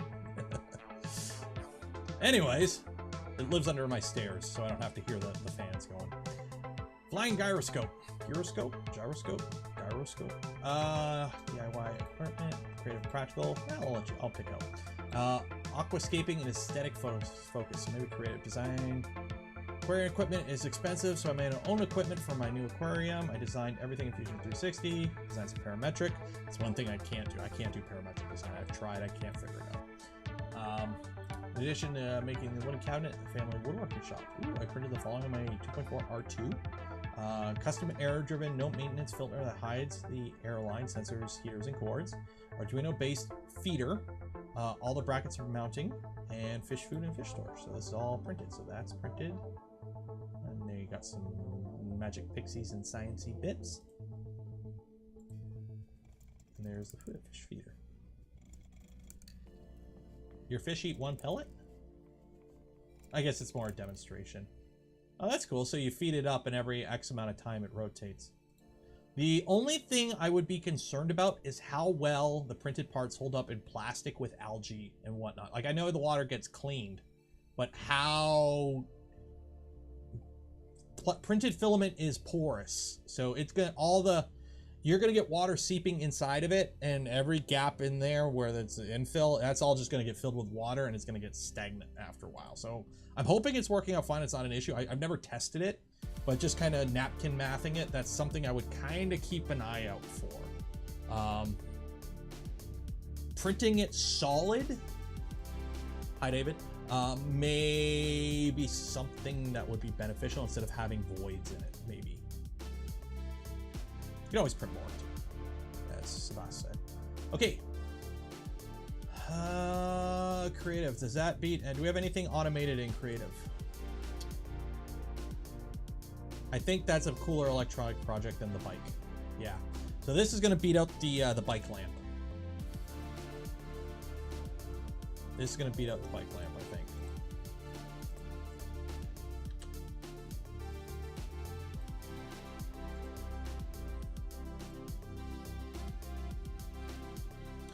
It's not so much the plastic. The plastic type is fine. It's the construction of it. Because the ABS plastic's going to have a rough on the outside finish, and then you're going to have voids on the inside because it's not watertight. Water will seep inside of the printed part over time, and then it'll fill up that dead cavity in the middle where, you know, you have like 20% infill. So that means 80% of the inside of the part's empty. It's going to fill up with water, and that water's just going to sit there and stagnate. So PETG may be a better alternative because you get better, it might be more watertight. Or you could seal it. I don't know. I've never played with aquarium stuff, so I'm just kind of, you know, top of my head ideas. Okay, so practical entry, 3D printed set of speakers. Download off the internet. The two top. Okay, so the design and printed case for this. So these are some speakers. Very nice. There's a lot of speaker projects out there, 3D printed speakers. I've seen some really cool designs for like subwoofers and whatnot. Cool entry. Creative had some clock mechanisms without a home. Designed a 3D printed clock. My own use, which turn out clocks for friends. So you make clocks now. What time is it? We got a little enclosure. Oh.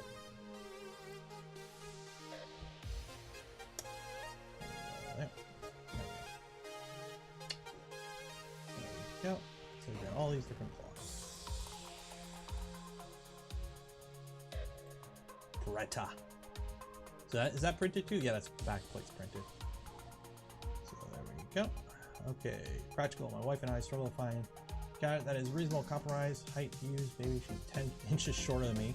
So we found an IKEA cabinet that otherwise met our needs, but I made some feet to raise it. 80 millimeters worked out slightly high for her and slightly low for me. The finished result is a little more class to the cabinets, which is still when SPOOL is available at the end. So these are, okay, so this cabinet was on the ground and now you printed some stuff and now it's no longer on the ground. There you go. The only thing is, as a parent of a toddler, just be careful because stuff's now going to get lost under there.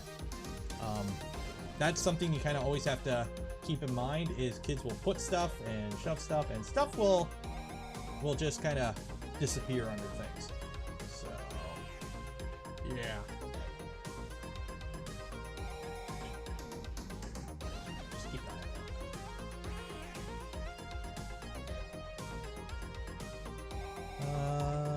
Oh, and another entry. Okay, so there's practical. You can only enter one time. Wife wanted to move the cot around the house and spare casters, so I'm gonna file this all together. But there you go, casters. There you go. The cot. Just be careful with loading. Anything with a little human on it, this will probably be fine. But I'm always antsy about anything loaded with. There's a difference between like a cart. There's just a cart and a cart with a baby on it. So just be careful. Okay, creative. I have an old Philips headphone that I like very much, but I disintegrated the plastic parts, make a new one. RCA connectors, cables, okay, so practical. Father of a friend of mine was sick and needed a wheelchair, but the one he got didn't come with footrest, so I printed. Okay, so creative, you made some headphones. True damage.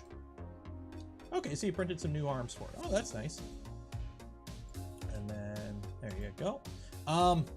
What I would recommend, Mrs. Person Larbaco, check out Vector Finesse. My daily driver headphones are 3D printed headphones, and they have a little band inside of the arm that goes over top. It helps a lot with it being comfy on top, because these don't have a band on top. So that may be something you want to look at, just for an idea. Okay, and 3D printed. Are these fully 3D printed? Like even the how well do those hold up? Is there a bar in there? Or is that's fully printed?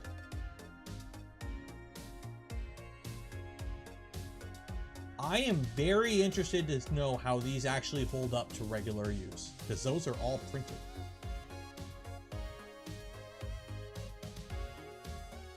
I wrote in it. Okay.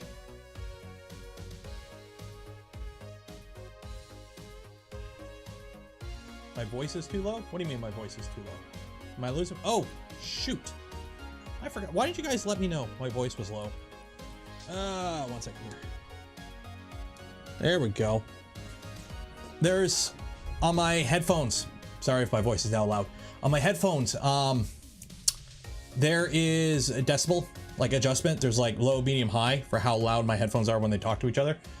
When I record videos and I'm using my camera and my receiver is plugged into the camera, I have to put it on the lowest setting because it's too loud. Like if I were to just leave it at this setting, it's too loud. But when I plug it into here, I have to drop it to the lowest setting and then I bump it up in DaVinci to whatever I need it to be. But I always forget to put it back to medium when I plug it back into the computer. Computer has to be at medium. So usually you can tell when I recorded a video the day before. If I come on stream and I'm quiet, I recorded a video the day before. So I'm really interested to know how well these hold up if like actual use.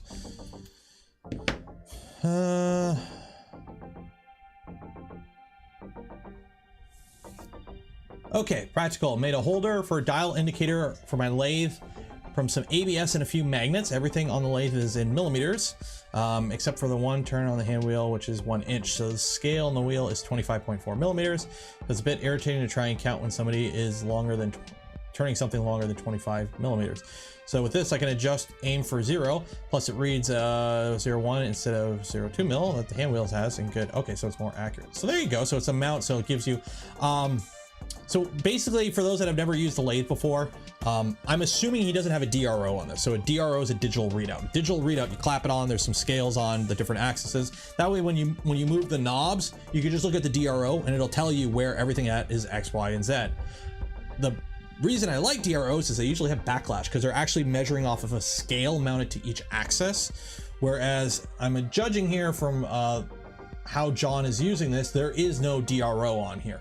So that means he has to look at the knobs. So when you're turning the knobs, there's little, they're scaled, right? So you have like a little, you know, it's like a ruler. You got your metric. So as you got a line, and as you spin it, how far you're moving it. So you know you're moving it in this way, you're moving it in this way, and you have to measure off that. Problem is, a lot of them have backlash. So if you start change directions, there's like a little bit of slop there where it doesn't move, and it's a pain.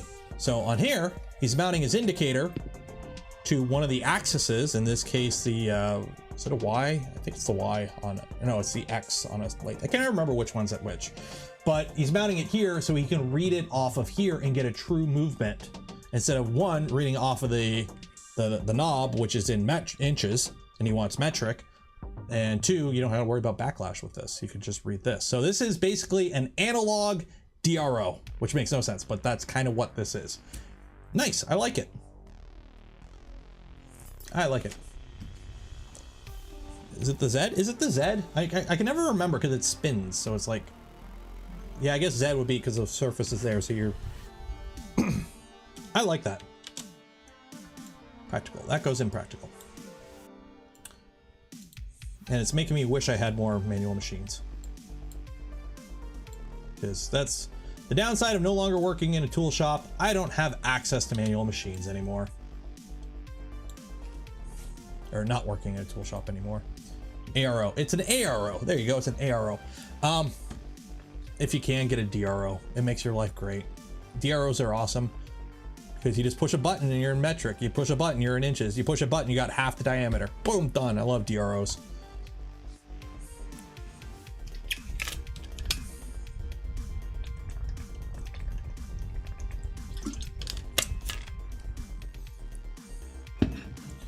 If you haven't got space for your XL, I would have to go in the garage where the CNC is at right now. I want a DRO for my. You don't need a DRO for a table saw. Here, what you do, you just take your scale, you just buy an extra vernier, a digital vernier, and just clamp it to the table and just spot weld the this little tip here, the def mic tip, to wherever you're moving, and then as you move it, there's your DRO. There's your DRO. There's your easy DRO. And I shit you not, I have seen verniers like attached to stuff to act as DROs. I have seen it. I've done it. I've taken a clamp to a digital vernier and use it as a DRO, because you can, you know, if you're moving on an axis and you're on a clapped out Bridgeport and you've got like 100 thou of backlash and it's not repetitive, it's not consistent. Well, what you do is, if you're moving, you clamp one to a fixed position, and as you move it, you just kind of let it move in and out, and guess what? You can zero it. So now, okay, I gotta go that far. I've done it. It works. As long within your thou or two, you're good.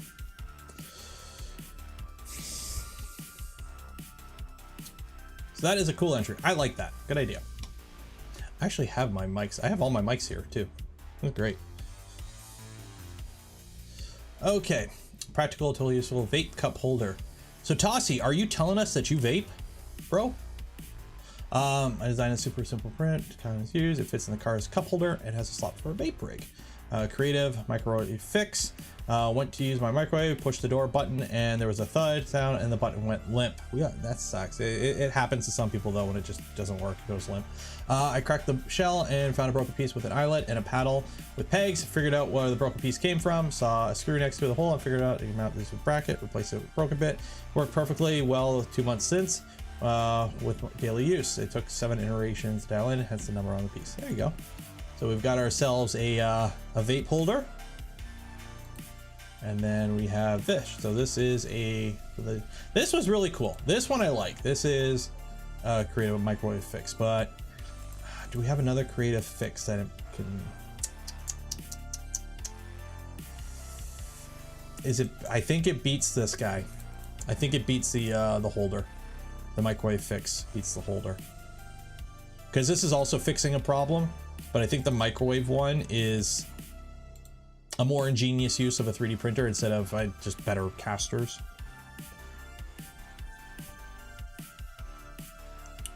So yeah, we're gonna go Tossy. And so creative.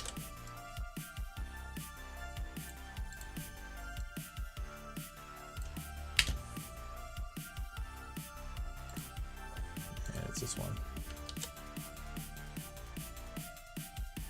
And we're just gonna take that picture. That picture, you should understand what it is.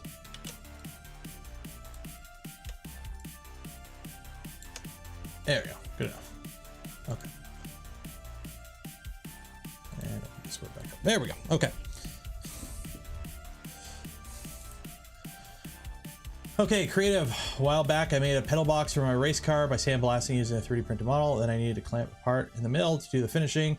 And as I had the parts have release angles and odd shapes, they are a bit difficult to clamp. So I 3D printed soft jaws in my table, much solid or out of ABS. Worked really well and held up to the clamping force. There you go. Smart. So what they did was they just printed soft jaws.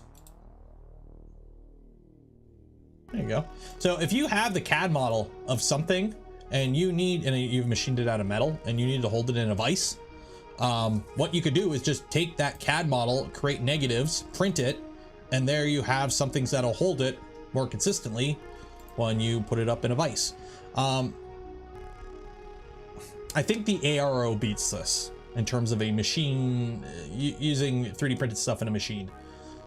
I think the ARO idea kind of wins out a little bit. But this is a good idea.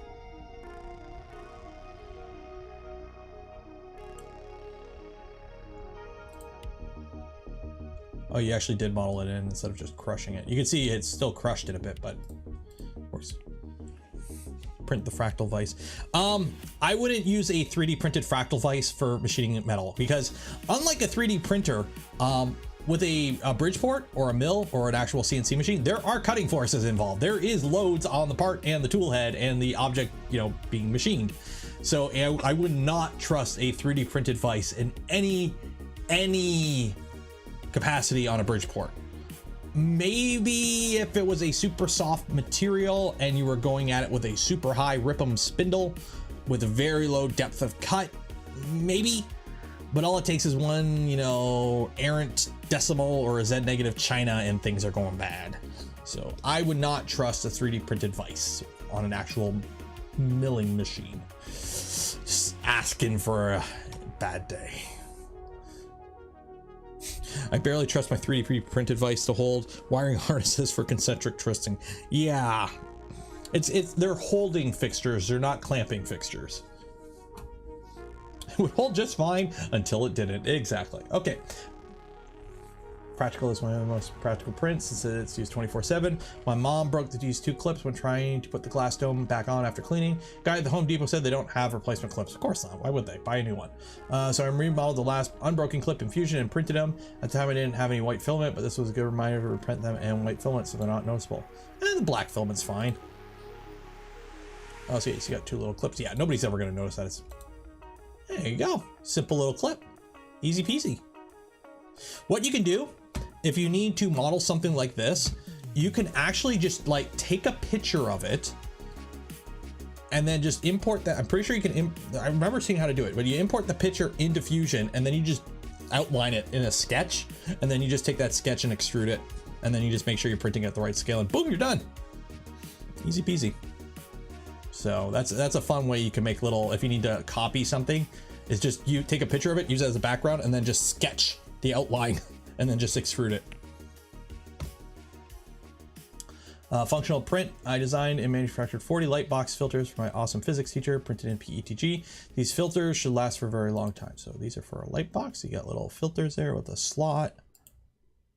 And there's that. And there you go. Oh, I don't want to see people's signatures. I trust you did it for educational purposes. Don't need to see somebody's signature. And you know what? Just to play it safe, I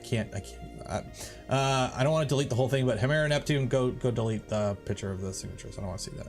Just in case. Don't need you doxing your teacher. Okay.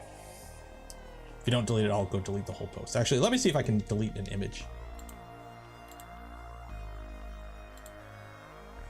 Remove attachment. Okay, for some reason it won't let me remove the attachment. I am the admin of the Discord, but it won't let me remove that one attachment.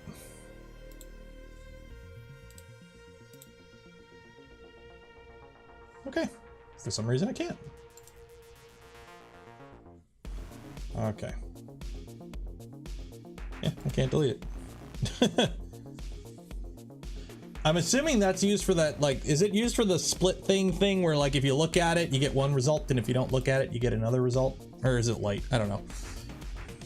Okay, here's my entry for practical print. Design a 4-level modular insert for an IKEA Sambla box to hold all my screws sorted by size and also the random gubbins. Been very handy so far. Just as a note, I had to put the print files on printables using the same photos because I'm too lazy to make new photos now. There you go. Okay, so these are some screw holders. There you go. Oh, these stack deep. There you go. So you can put a lot of screws on that box. Okay, black lantern. Okay. I think this goes under practical, even if some of these are my design. I brought to you the pegboard. I'm especially proud of the bins and nozzles designed from scratch. My niece decided to have some fun with the Revo bin. So these are different holders on a pegboard. So the pegboard's not printed, but you designed a bunch of holders for it. There you go, the Revo holder. But we already have a pegboard, and I kind of like this one a little bit more. Yeah, we'll leave it with that existing one. Good entry though. Okay. Light? Glow in the dark? Is that glow in the dark? Cool. No other info other than 2 pictures, but that's cool. Glow in the dark light holder thingy, or is there LEDs in there? I don't know. Doesn't tell us anything. So. Okay, functional model in Fusion 360. I use Inventor to work in a slightly different interface. Anyways, a couple years in the rented apartment, I started printing lampshades for the bare bulbs we have everywhere. Download most of them, but I've modeled this one in a similar shape and color the other ones. Wanted an effect like a North African lanterns that project shapes with light, and it came out, in my opinion, nice in my opinion, on a king rune. Oh, that's cool. So you got that, and then you get this cool little effect. Fancy.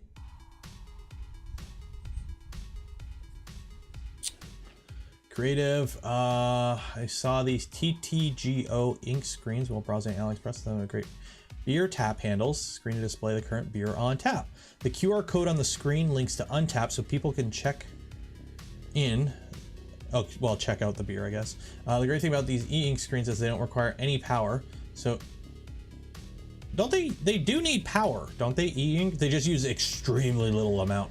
The screen itself has an ESP32 with Wi-Fi on it, so some software it's possible to update the data on the display via the browser if you connect via USB. Okay, so it's got to be like very low power draw. Okay, and you didn't design this. Is a thing off, unless you are the same person. No. Okay, so unless you are the same person. Are you the same person, Groovy?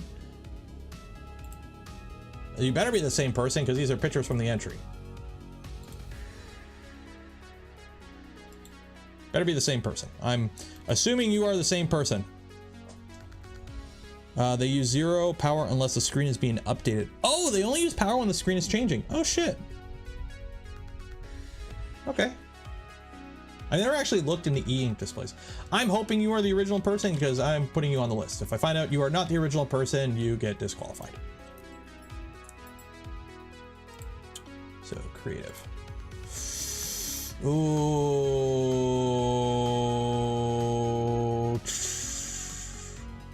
Pond brush, umbrella, microwave, or autoclave. One of these has to go. Pond brush. Pond brush, umbrella, microwave, autoclave. Which one is gonna go? I'm kind of leaning towards the brush. Umbrella. Ella. A. Autoclave. No, autoclave is too cool.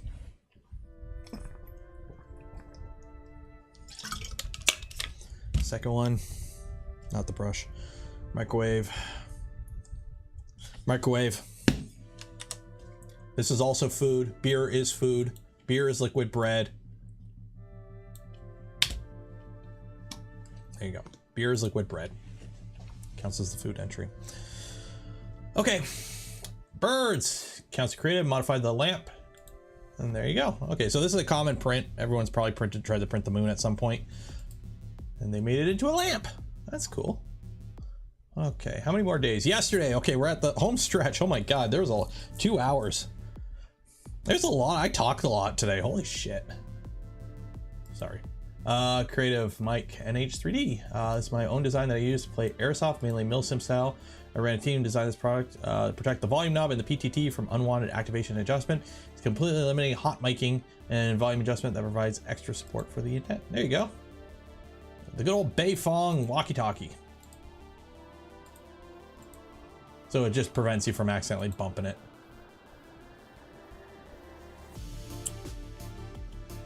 Creative category, I'm very forgetful. Me too. And use Apple AirTags on a lot of things I eventually lose or get stolen. That sucks. Hate the obnoxious Apple logo and how easily the polished stainless back cover picks up scratches and looks like garbage. So I whipped with this AirTag Chuck soft jaw thing in Tinkercad to spin them in a drill and get a nice concentric brush finish on the back. AirTag is friction fit, then the pins push to eject it without damaging. The brush finish look looks better in my opinion. Much harder wearing. Polymaker Polyterra Matte Blue PLA. And if anyone else wants to print it, there is the model on Thangs. Okay, so what he does, okay, oh, that's, okay. So you put your AirTag in there, use the pins to pop it out, ejector pins, and then you put it in like a drill and you spin it and you get rid of this stupid shiny surface that's gonna get scratched to heck. Got a video here. The video better not crash my computer. Oh, okay, I'm gonna open it with VLC. Okay, so you got it there and you spin it. Okay. That's, you know what? That's a nice little simple print. That's a nice creative print. I'm going to add that on the list because that's actually something really cool. So, all right, Thon AirTags, creative.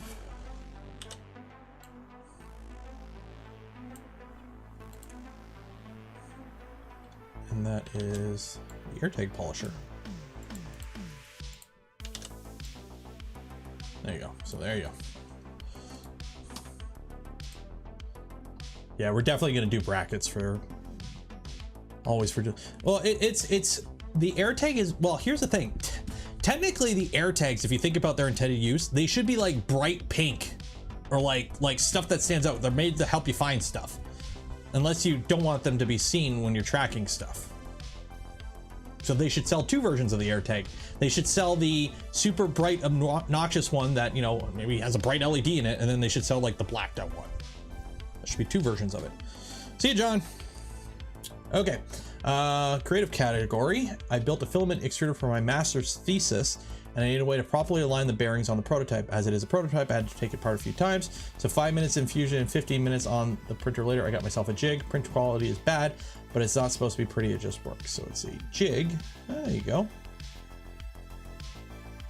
To line up a bearing. So an extruder for your master's thesis. What is your master's thesis about? I'm assuming that, was this a while ago? A little printed, okay. And then, hey, there's me reminding you that you have till 2 p.m. today. So this was earlier. So we're on the home stretch here. So if you're on the list right now, you got a chance.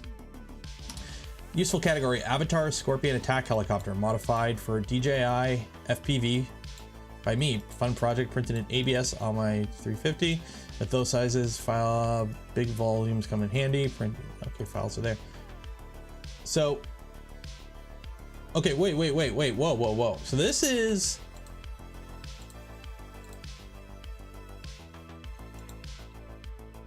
Modified digital. So did you take is this a Nevada?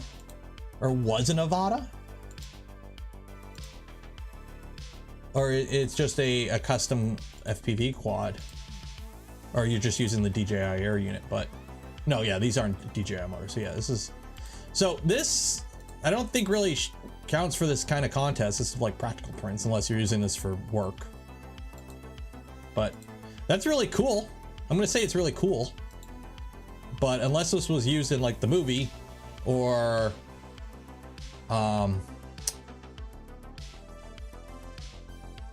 like for work, because you put a camera on it and you record stuff for work, but there's better platforms, but doesn't really count towards a category for this type of contest. It's practical prints, but hey, it's a cool print. I'm not denying it's a cool print, but yeah, it's from the Avatar movie. It's from the Blue Space Smurf Ferngully movie, which I actually do want to see the sequel, because you know what? It's all about the spectacle.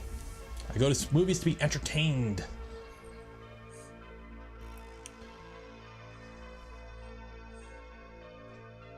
Okay, practical, fully printed desk clamp to hold my headphones, and you put a little angle on it to hold Casio calculators. Completely 3D printed with no added hardware. This is a plus for ease of assembly, but also minus because it has a tendency to break if bumped. Oh, don't break it. There you go.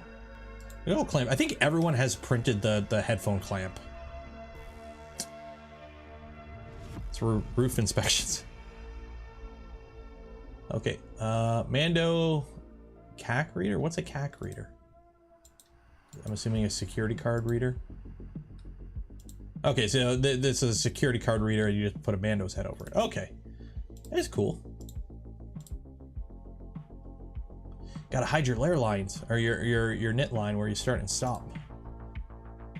Okay, category practical. Printed a better mount for the rear light on my e-bike. This way it's more visible during the commute. Okay, so you got a little plastic mount there. So, okay, so it probably just originally mounted up here and you dropped it. So a little bracket. Nice.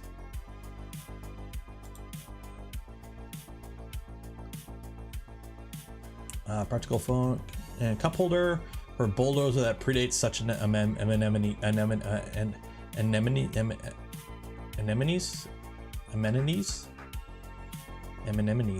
Has 3 larger disc magnets, a pocket to the bottom, and drain holes. ABS plus paint job. It lives outside all year round. There you go. It's for when you're drinking on the job, and by drinking I mean coffee. There you go. Does work know you've modified their bulldozer? Wasn't your bulldozer to modify? We had a forklift at work that somebody put a cup holder on, and health and safety whatever ripped it out for some reason. Practical key fob.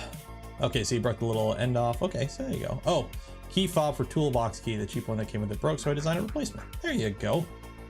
Quick and easy.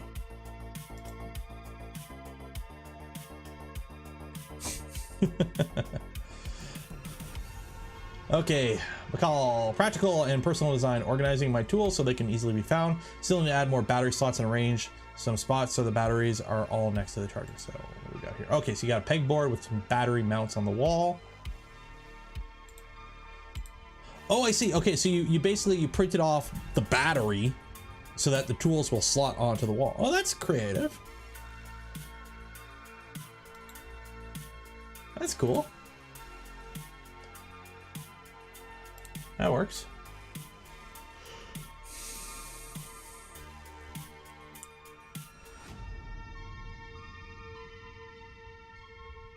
Okay, my entry for the project category is the end stop for the rack of my dishwasher. The original disintegrated, so a couple STLs, probably more than one, and print out PG. There you go. So that's just a friction fit. Hopefully it doesn't slide off, but there you go. Easy peasy. Dishwasher, you should be okay because it self-cleans. You really shouldn't have to worry about like mold. Anything 3D printed around moisture, I'm always a little hesitant of because of mold issues. Like, is it just nooks and crannies essentially? That's why you don't use 3D printed parts for fun toys. Bad idea. Or anything food safe. Or anything involving food. So, create a Visa mount for a portable monitor. Yeah. You can tell it's been a long day. I can't talk English. Me fail English? That's impossible. I keep this monitor in my laptop bag as I do a lot of work on the go, and like the dual monitors for my setup though, desktop though, I have an ultra-wide primary monitor and no room for a second stand. So I made this drop-in mount for portable when I want a second monitor. Okay, so you have the second monitor that you sometimes use, and then you just got a little stand for it here. And it just slides in. There you go. How well does an ABS cup holder hold up? Lubricant. Oh, yeah. Ah! Shoot. ABS should hold up fine with chemicals as long as you're not spilling like acetone on it or anything. Like acetone will be bad. So at my shop, we had bottles of acetone around because we had bottles of kerosene, bottles of methanol, and bottles of acetone. We kept those on the shop floor in bins everywhere, and we would use them to clean up stuff because tools, they're covered in greases, oils, plastics, any sort of gunk, rust. So you would use a mixture of those three to clean them. Practical. So we got another funnel for funneling things. Whew. Oh yeah, it's getting tired. My laptop PSU can get hot. So burning to the touch. So I created this little stand to keep it up off the ground. There you go. Is it printed? And it's definitely, yeah, it's printed ABS. So it's a little holder because this boxy boy gets a little toasty, and this just kind of keeps it up off the ground and lets it get a little bit more air. There you go. Practical phone mount that won't damage or stick to anything. There you go. So it clips up top there, clips on underneath. You got your thing there. And okay, so it sticks on. So it's an iPhone, so it just sticks. There you go. I like the little mount for it. Just clips on. Hopefully it lasts throughout the summer. Because the problem with clip-on stuff like that, if it's out of any plastic that can deform under heat, it'll just bleh. Okay, my shop vac died, so I rescued the power takeoff. So I rescued the power takeoff part and made this.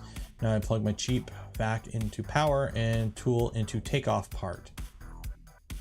I'm new this year to 3D printing. As you can see, I'm still getting my head around design bit and clipper. Okay, so it's a little power box. Okay, so you replace the power box. Okay. So there's mains voltage in there. So anything with mains, just double check everything's insulated, secured. You're not shorting anything. You don't accidentally ground anything that's not supposed to be grounded. You just anything with mains, just double check, make sure you're doing it right. Practical and emergency light at work that had damaged electronics, so I salvaged the old LED bar and made a work light out of it.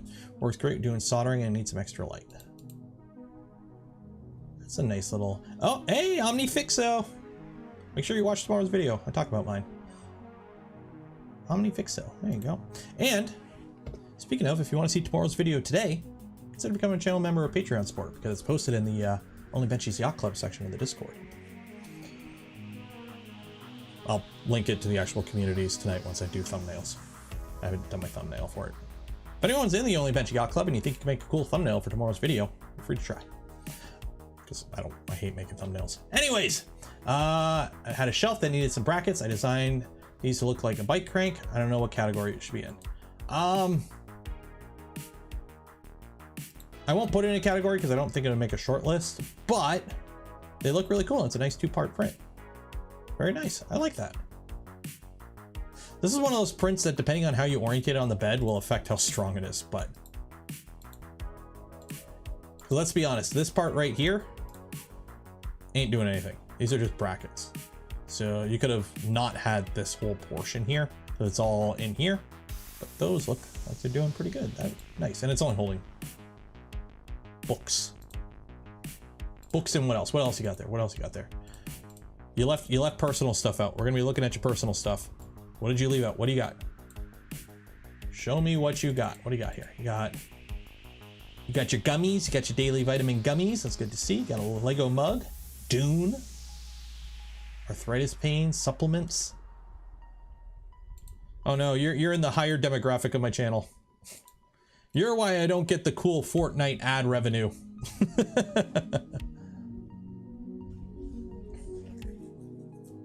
Don't worry, I'll be in that boat soon. My back's already given out. Here's my entry for a practical print. My knife handle was in bad shape and there was a lot of rust, so I cleaned it up, designed a new handle, and printed it. There you go.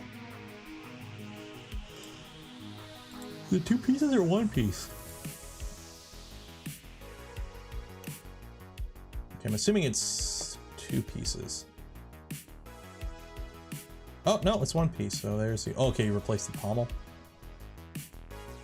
Or the, whatchamacallit? Yeah, so, yeah, it's a 1-piece print. Yeah, you took the end off, it looks like. There you go. Did not see the outline. Make sure you have your YouTube account or your Patreon account linked to Discord. If your name is purple or blue, I think there are the 2 colors, you should be able to see the channel. If your name is white on the Discord, you haven't linked your account properly if you're a YouTube member or channel or a Patreon supporter. If you don't know how to do it, there is a link in the general section pinned, I believe. Yeah, you have to sync your accounts. It doesn't do it automatically.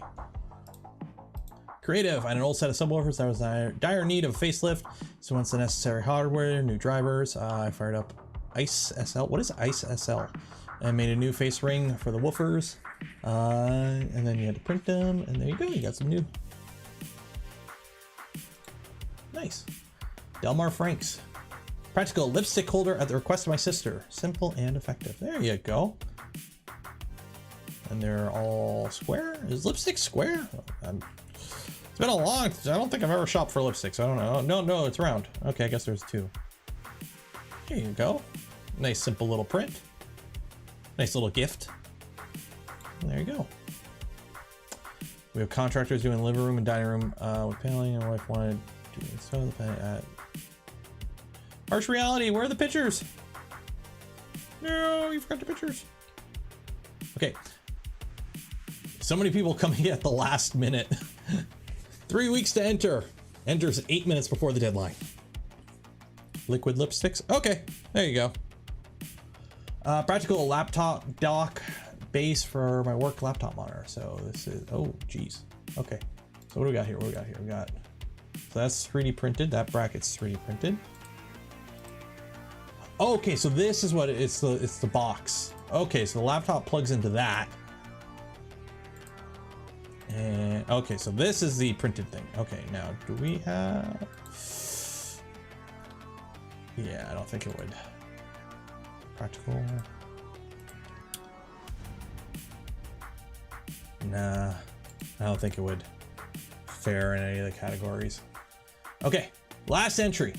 My entry for the creative category is old work low voltage surface mount box. It was modeled in Fusion 360 and combines one of those little brackets you can get for running coax and network drops to your existing wall with surface mount box conduits connected up. The guy who installed my FiOS only had a 17-mile long fiber jumper. See it coiled up in the wall there. Okay. I left it draped all over my garage. Jeez. Gotta love some of the ISP providers out there.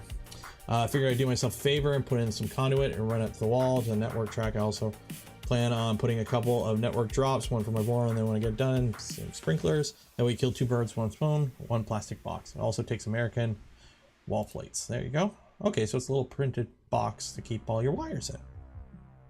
There you go.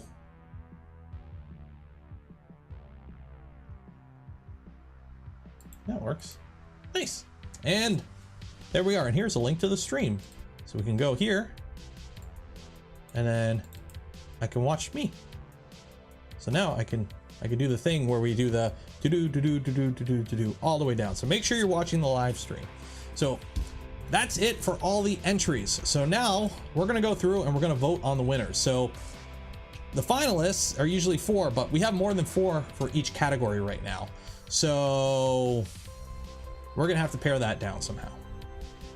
So yeah. And hey, if you want to help support the channel right now, there's a special promotion going on where if you become a member or do a super chat or anything, because we have all these Neros here, it'll be multiplied by an infinite.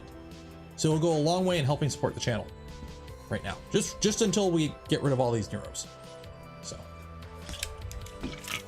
because you know, if it pops up on one screen, it'll pop up on all of them, and that's how YouTube works, right? The algorithm will be confused. So make sure you like that smash button right now, because it'll also be multiplied.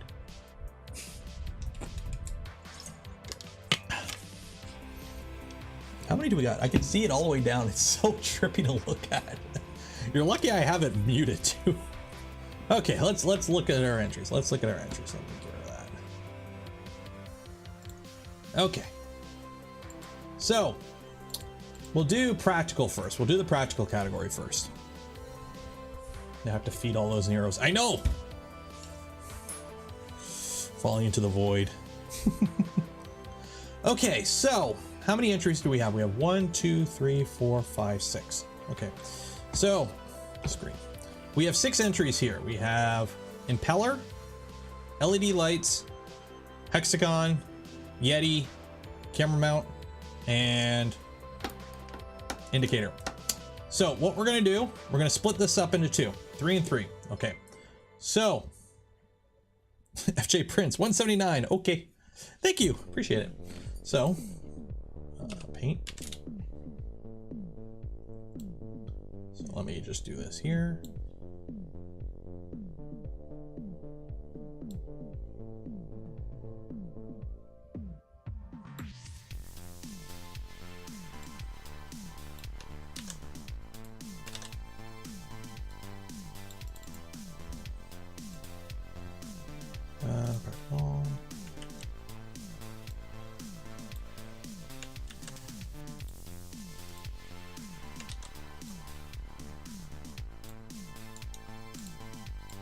Okay, so we're gonna break this up into 3.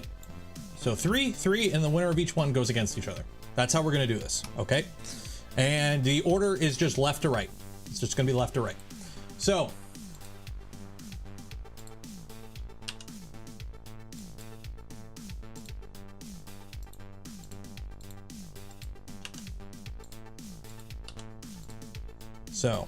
here we go.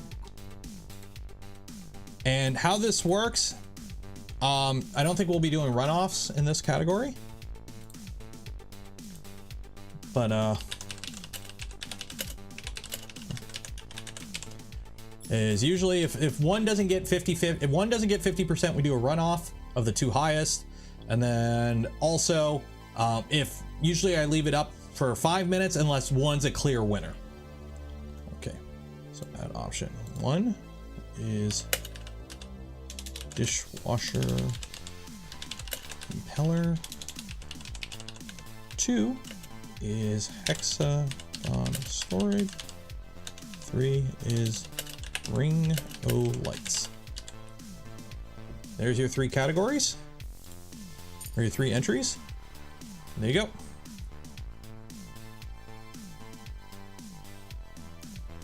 So you are voting for which one of these 3 should move on to the final round of practical. And usually, unless one is a blowout, we'll give it a couple minutes and then we'll go from there. I try not to look at it until a little bit.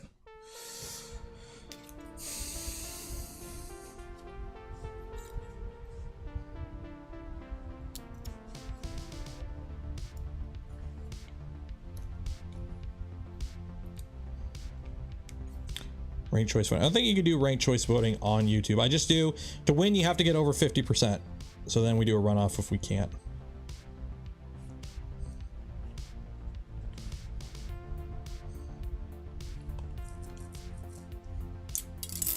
Unless it's like a blow. Like if it's like 48% to like 20 and 20, then the one that gets 48% wins. Because like right now,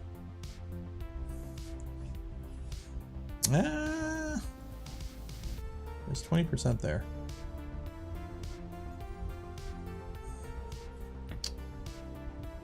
What are we at? We might have to do a runoff on this one. So I think I'm stuck with either CW2 or LGX Lite for my stealth burner. Which one I should get?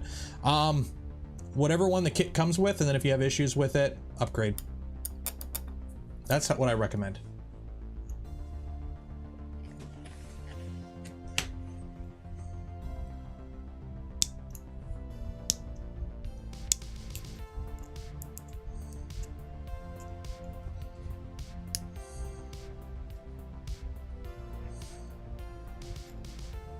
Trying to fix the tip on these. There we go.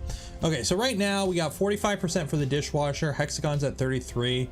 Ring of Light is 22. I don't think if we get rid of Ring of Light, there'll be enough to bring Hexagon, unless everyone who likes Rings of Light likes Hexagon. I think Impeller is going to win the first round. So we got Impeller is going to win for that one. So we're going to call it there. It's close enough.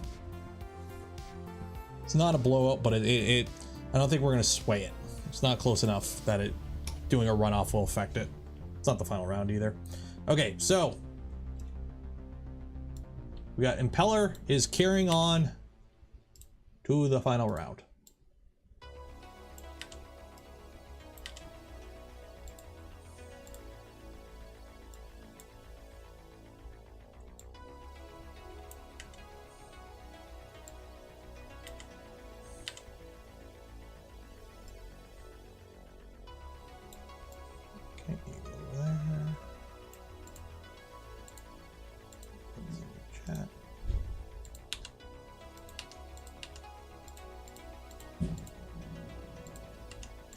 Okay, so let's do another engage with my audience. Start a poll. Round 2 practical. Okay, so we have camera boom,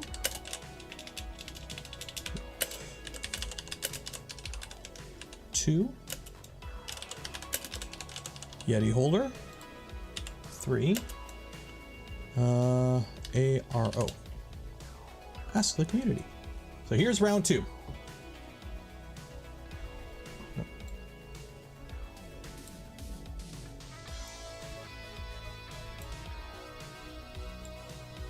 you go. Round 2.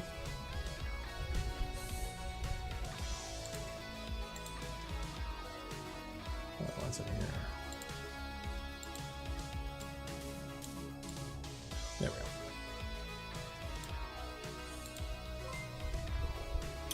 Yeet Prime 499, cheers. When Fortnite stream? No joke, when Dwarf Fortress comes out, the Steam edition, I might stream that for funsies, because that's a game I've been wanting to play for a while and I never actually played it, and now they have a version with actual graphics. So hey, we might do a random stream of that, because why not? I'm allowed to do what I want. It's my channel, and I've never played Fortnite ever, so.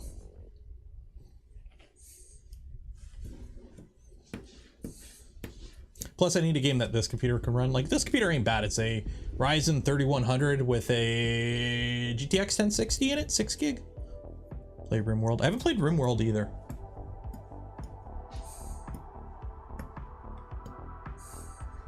Factorio. I enjoy having a life with my family, so I'm not going to get involved with those games.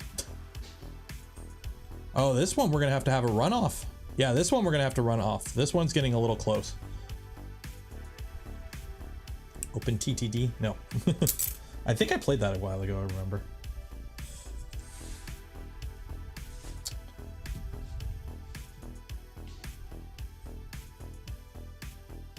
Stream the game from my other PC. I ain't gonna deal with all that. Oh yeah, we're definitely doing a runoff here. This is, oh, okay, this is gonna be close for the second place. Okay, we're gonna give it, it is currently 424. We're gonna give it to 426. As soon as it hits 426 on my clock, we are gonna call it. So you have like 2 minutes to vote. If you have not voted, vote now. Because right now we got 149 votes, but 255 viewers. So if you're watching and you're not voting, what are you doing? What the dog doing? Vote.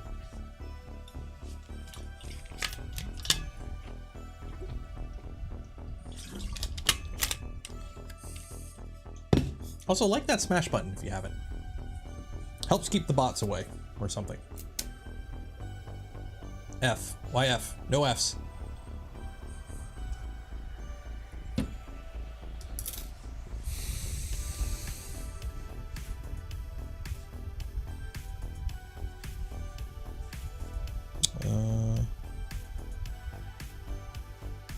Why is the Ontario Chief Medical Officer emailing me?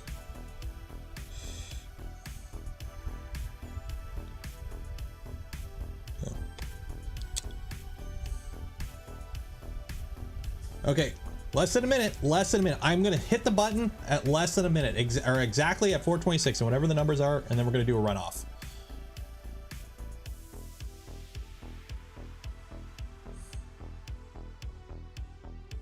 So we're gonna do a runoff. Less than a minute.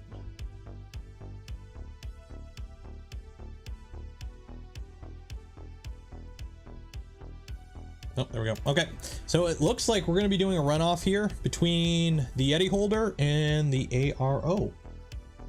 So this is going to be easy. There we go. Move that there. Engage with the audience. Start a poll. Runoff.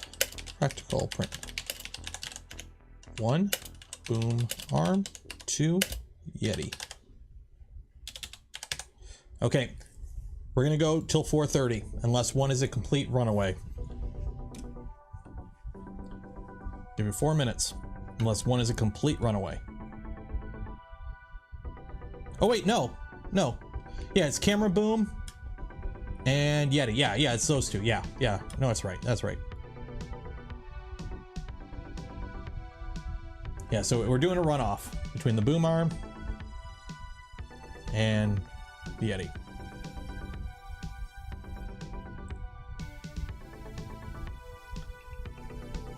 Yeah, we're voting on which one goes to the final round because there was a runoff.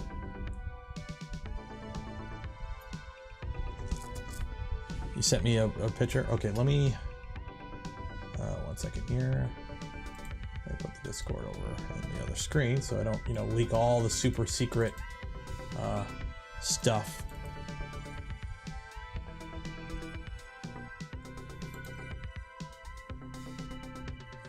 Okay, I guess the foot walls hold up. The footrest holds up. Okay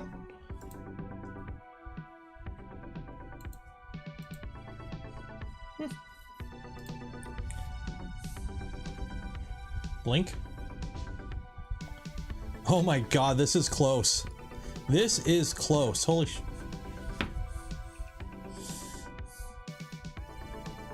The Yeti was self-designed. The boom arm was a paid model. If that influences your vote going forward, the boom arm is a paid model. The Yeti is self-designed. Now, the Yeti adapter is a sold model. The guy who created it sells it. So, if that influences your opinion, so be it. Yeah, you're not voting on price. You're not, yes, whatever Yetis cost, but we're not voting on the Yeti. We're voting on the print. 2 more minutes. Oh.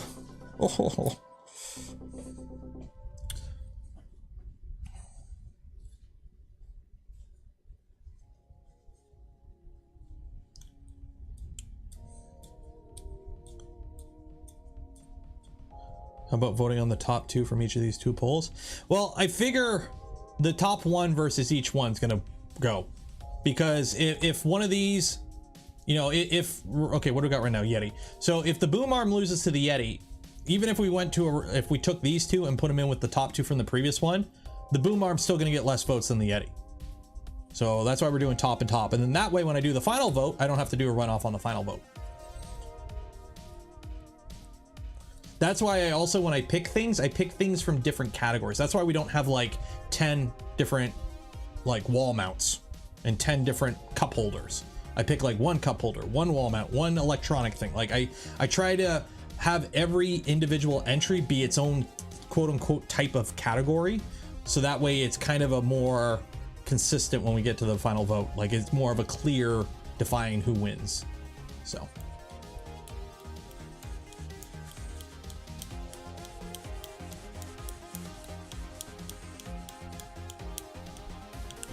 And we got less than a minute here, and it's close, but there is a winner. There is a clear winner right now.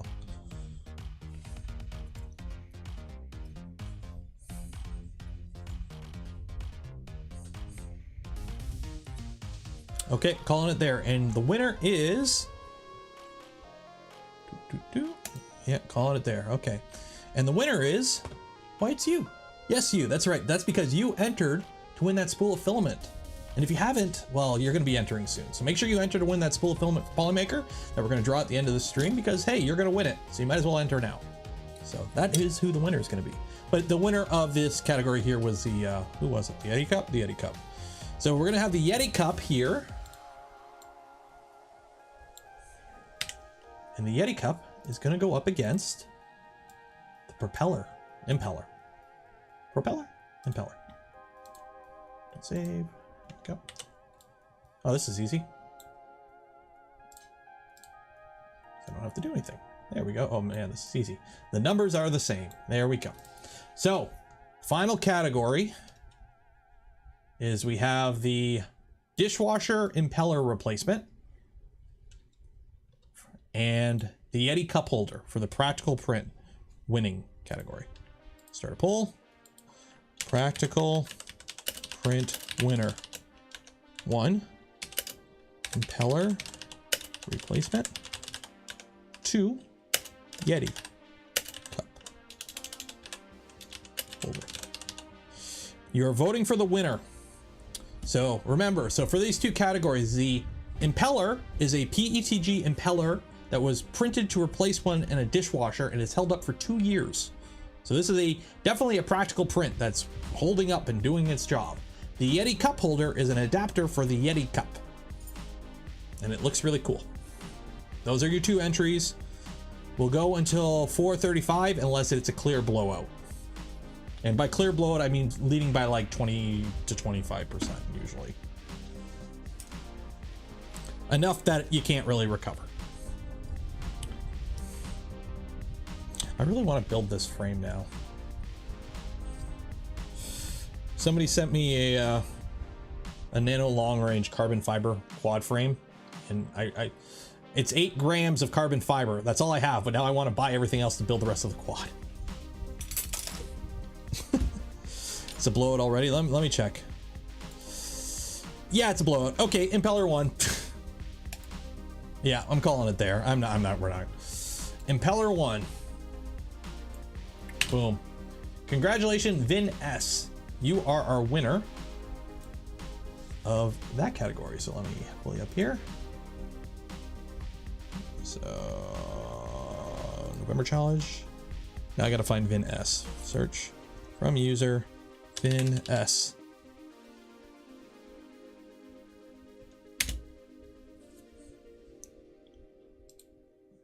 Okay, I gotta find you in here. Where are you? Shoot, I gotta find it. I gotta find it. When is it from? The 6. Okay, where are you? I couldn't search for it. Oh no, my computer's freezing. Come on, where are you at? Where you at? Where you at? Vin S. Where are you at? It's on the 6, right? The 6. There you go. Congratulations, Vin S. Oh, that's why. Okay. Winner practical category. Boom. No, that's not what I meant to do.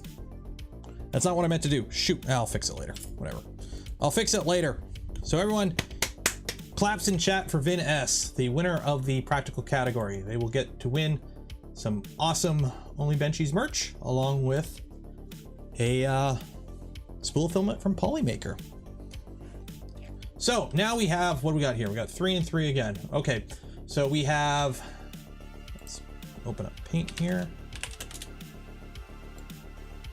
So we have Yeet Prime with the autoclave. Okay, we have Jean-Paul with that.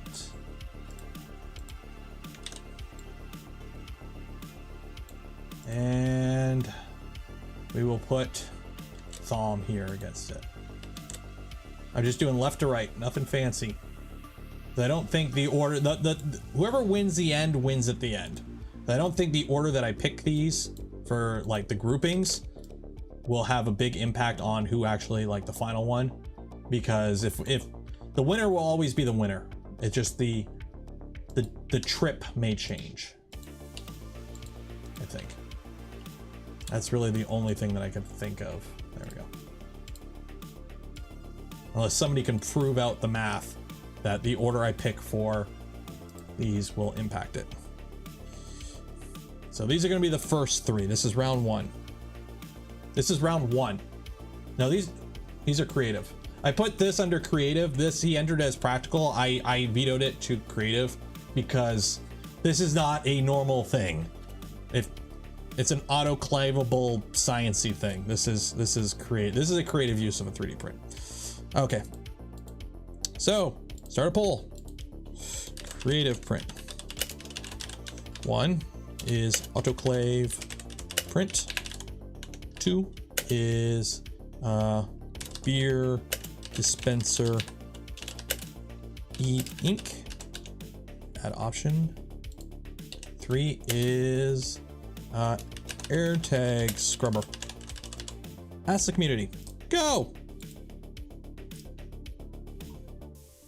Overlap on picture 1. What do you mean overlap on picture 1? Oh.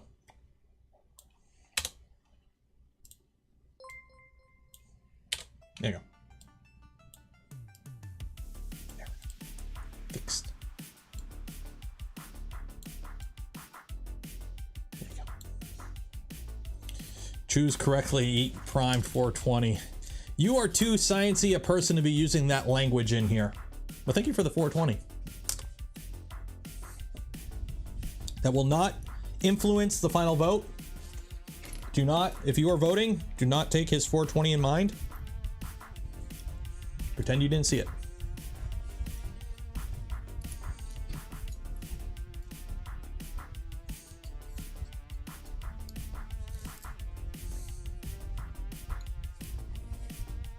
Remember, I'm not voting anymore. I have no say in this. If Eat Prime, Jean-Paul, Thumb, if they want to throw $100 at me right now, it won't affect the outcome because I have no control over it at this point. It is beyond my grasp at this point. I've set it free. It is all about the community at this point. Smelling like a runoff. What are we at right now? So we got the e-ink at 45 and the autoclave at 42. AirTag scrubber ain't doing too hot.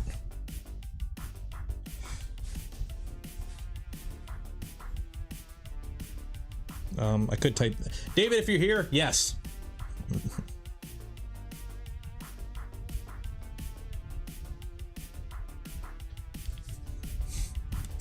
Prime 69. Definitely not lobbying. Well, okay, Eat Prime. Thank you. Appreciate it. I can't. I got no power here. I got no power. I have the opposite of unlimited power right now. I got nothing. What I can do is I can call a runoff. So sorry, AirTag scrubber. Cool, but not as cool as autoclave or alcohol. Runoff. 1. Science print. 2. Booze print. Here's your runoff. Does the science print win or the booze print win?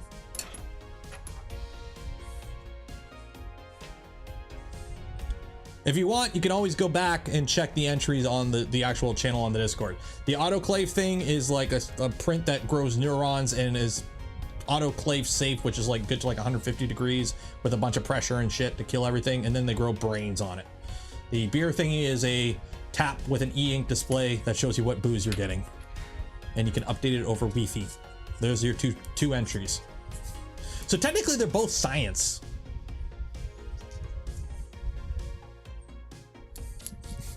Booze is science. I'm not going to dispute that claim.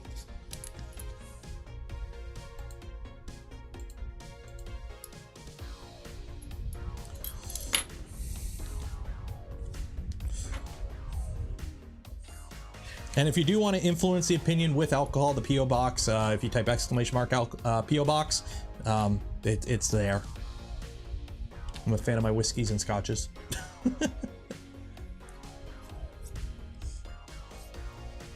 Although, if it's homemade, I ain't touching it. It's gotta have the wrapper on it. Of course somebody checks. Is there anything else in here? I'm always paranoid whenever I get a package and I don't open it all the way because I've thrown out stuff before with stuff in it. And I think this was all that was in the package. Yeah, that was all that was in the package.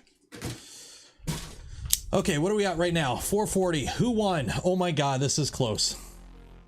51 to 49%. I will give it until 441 on my clock. Vote now. If you have not voted now, it's 158 votes. We've got 240 people here. Okay, 441 right now. And it changed 1% in Science Print. Science Print wins. Science Print wins. We'll just send it. Well, if you already got it, Ben, you got it, you got it. There you go. Science Print wins. Okay. So, all these, boom, boom. Okay. Move these over. Oh, no. Chop the flying gyroscope's head.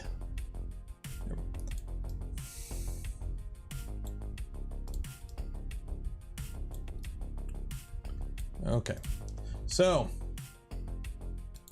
here are your next 3 entries. 1, 2, 3. So,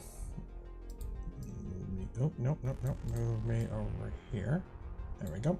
Okay, so start a poll. Okay, round 2, creative. We have option 1 is umbrella.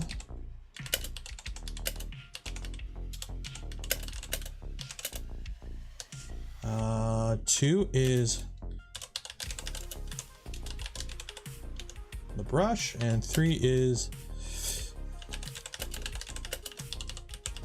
there you go. There's your 3 options. So you got an umbrella holder, the CPU brush, and you got the fish feeder. There you go. Vote away. We'll give it a couple minutes. If there's a clear winner, there's a clear winner. If one is in the 40s and the other one's close, we'll do a runoff.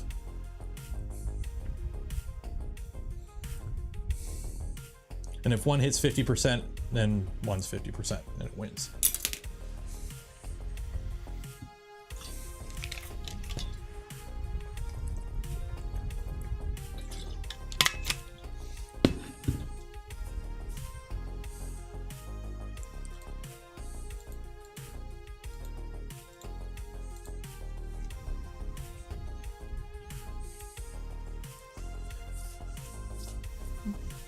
I will say, I'm surprised, like after last month's challenge, we had good entries, but there was nowhere near as many. I think last month's the stream was like, we knocked out the competition like an hour and a half. We finished it all.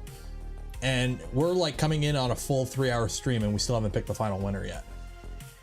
So I shout out to you folk. You guys did good this month with the entries. There was a lot. If everyone who entered, good entries. Like there was one entry that kind of doesn't really match the category, but other than that, everyone had solid entries this month. So everyone, good job. Oh, this is gonna be a runoff. I got a feeling. Yeah, we're gonna do a runoff. Okay, so we're gonna do a runoff between brushy and fish feeder. Okay.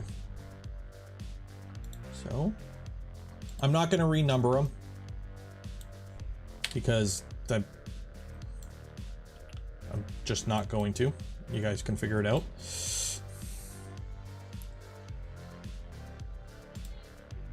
Start poll.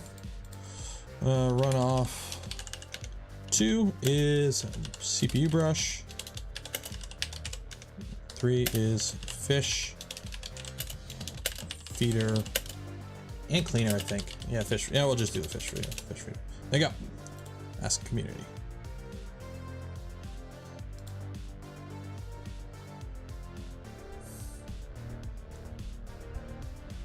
I mean, we did have a category, like the first month we did this, the category was literally just benchies. So So we'll give this, it's 4:45. We'll give this like 2 minutes and then we'll call a winner.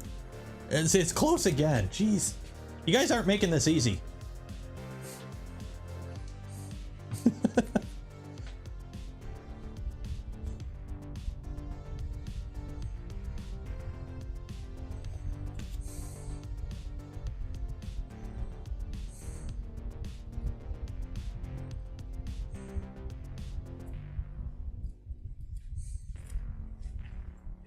The brush is really cool though. How did you win the contest? Well, I took an old CPU and I taped it to a piece of plastic. Indecisive collective mind. I can see that. So we have the one entry is a custom designed 3D printed part that has Arduinos and electronics in it and is used to timely feed fish and monitor. What does it do?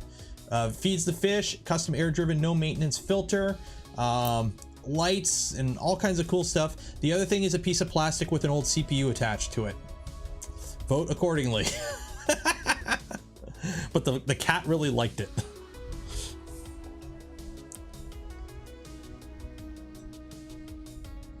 How do you buy a subscription for the chat? It's, I think you click the money sign and it's become, or actually no, it's under the stream. I think it's under the stream and you can become a member.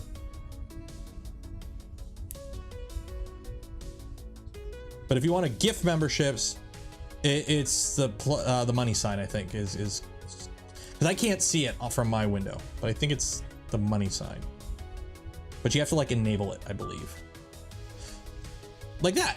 So Zombie Hedgehog gifted 1 community membership. Thank you, Zombie. I want to know if the Pentium still works. 50-50. Holy shit, guys. Come on. You know what? If it's 50-50 when the clock says 4:48, both of these are going to the final round. If it's 50-50.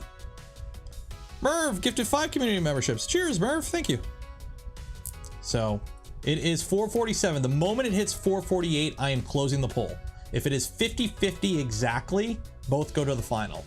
Otherwise, if one has one more vote, that one's going to the final. And it's 4:47 on my clock. 4:48, closing it right now. Closed. 50-50. Both are going. Both are going. I think that's really the only fair thing. The only thing is now the autoclave's got to fight against 2 people, but they all have equal chance, right?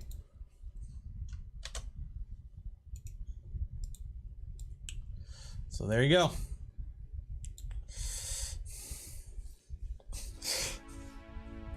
Like if it's 50-50, it's 50-50.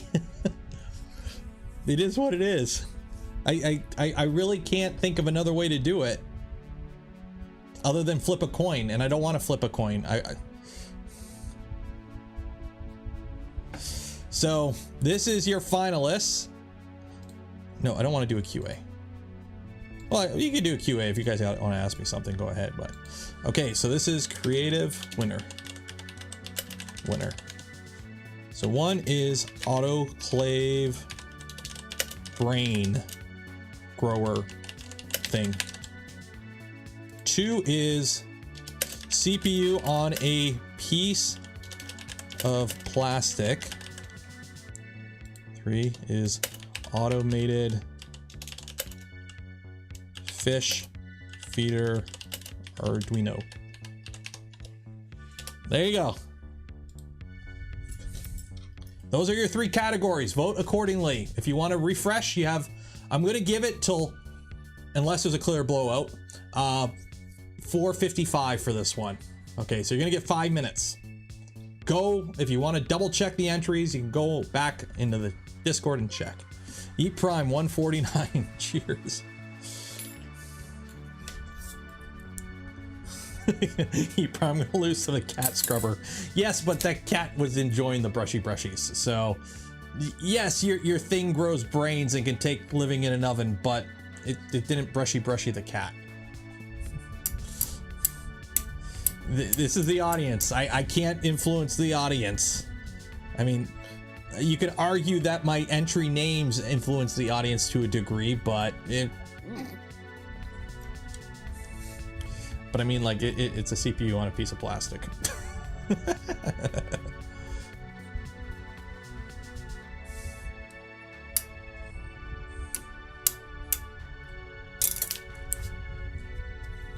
Next month's contest. Next month I kind of just want to do Christmas stuff, but not everyone does Christmas. I know that. So I don't want to do Christmas stuff because of that. But that's an easy subject. So I don't know. I got to figure out what we're doing for next month's contest.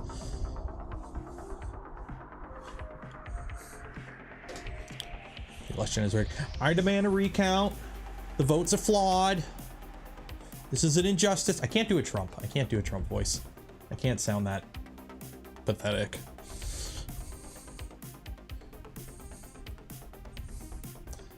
Cat brush mate. Yeah, this isn't Steve's channel, so a cat is not an automatic win here.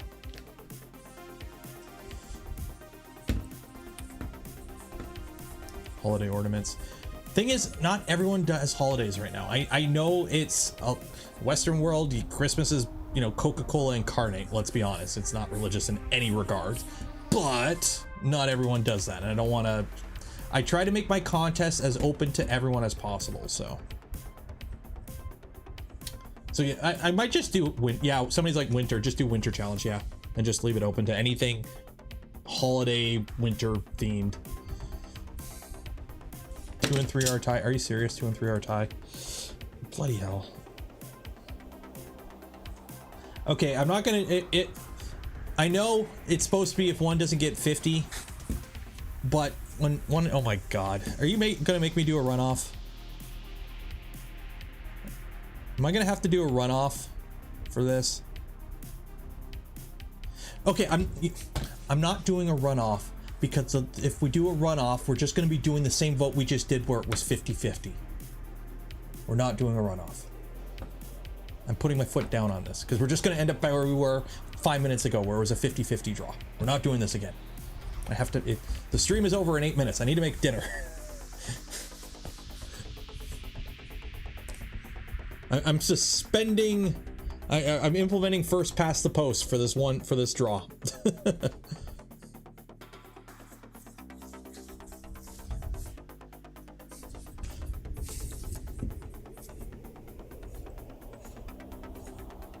Give the prize to both. I can't give the prize to both because then somebody's going to argue from the previous category. It's one winner from each category. And obviously we have one that is clearly leading, so 200 votes, 61 people haven't voted. If 61 people click a button right now, you can influence this vote. Also, you can also click that like button. Come on. You know you want to. Vote. You can't complain if you don't vote. Need the write-in. I'm not the write-in votes. I will count the write-in votes after the stream ends. They'll be legit. It's the sex bots.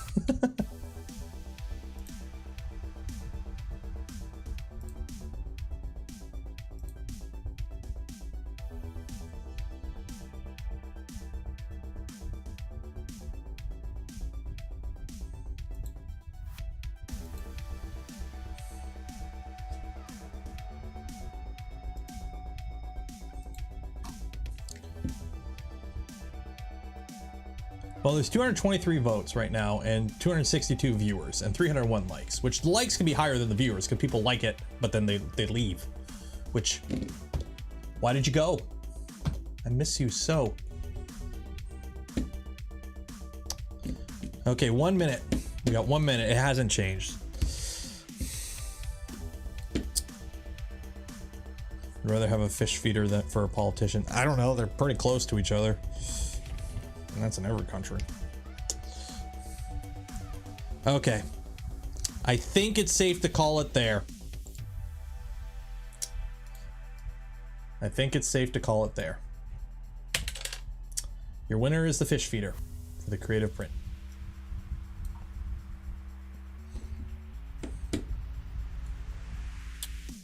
We're gonna call it there. We're gonna call it there. Congratulations, fish. So I gotta find you now in the thing. Okay, what was that entry? The 12th?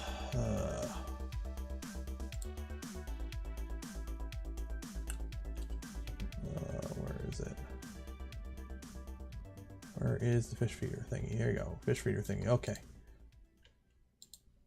Bye. Congrats. Winner. Creative category. Okay, and then I gotta find. Where's Vin's post?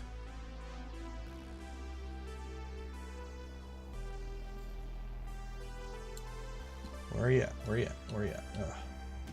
When you scroll back that much, it breaks Discord.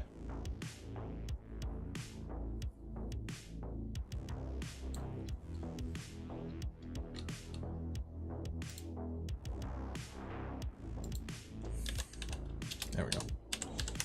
Congrats, winner, crack. Cool. Category. Okay. Delete message. There we go. Okay. There we go. F. Why is everyone saying F? Don't say F unless stuff breaks. Did he actually lose to the cat scratcher? Where's the actual results? I never actually looked at the results. Automated fish feeder 44. CPU on a piece of plastic. Oh my god. E prime. Oh.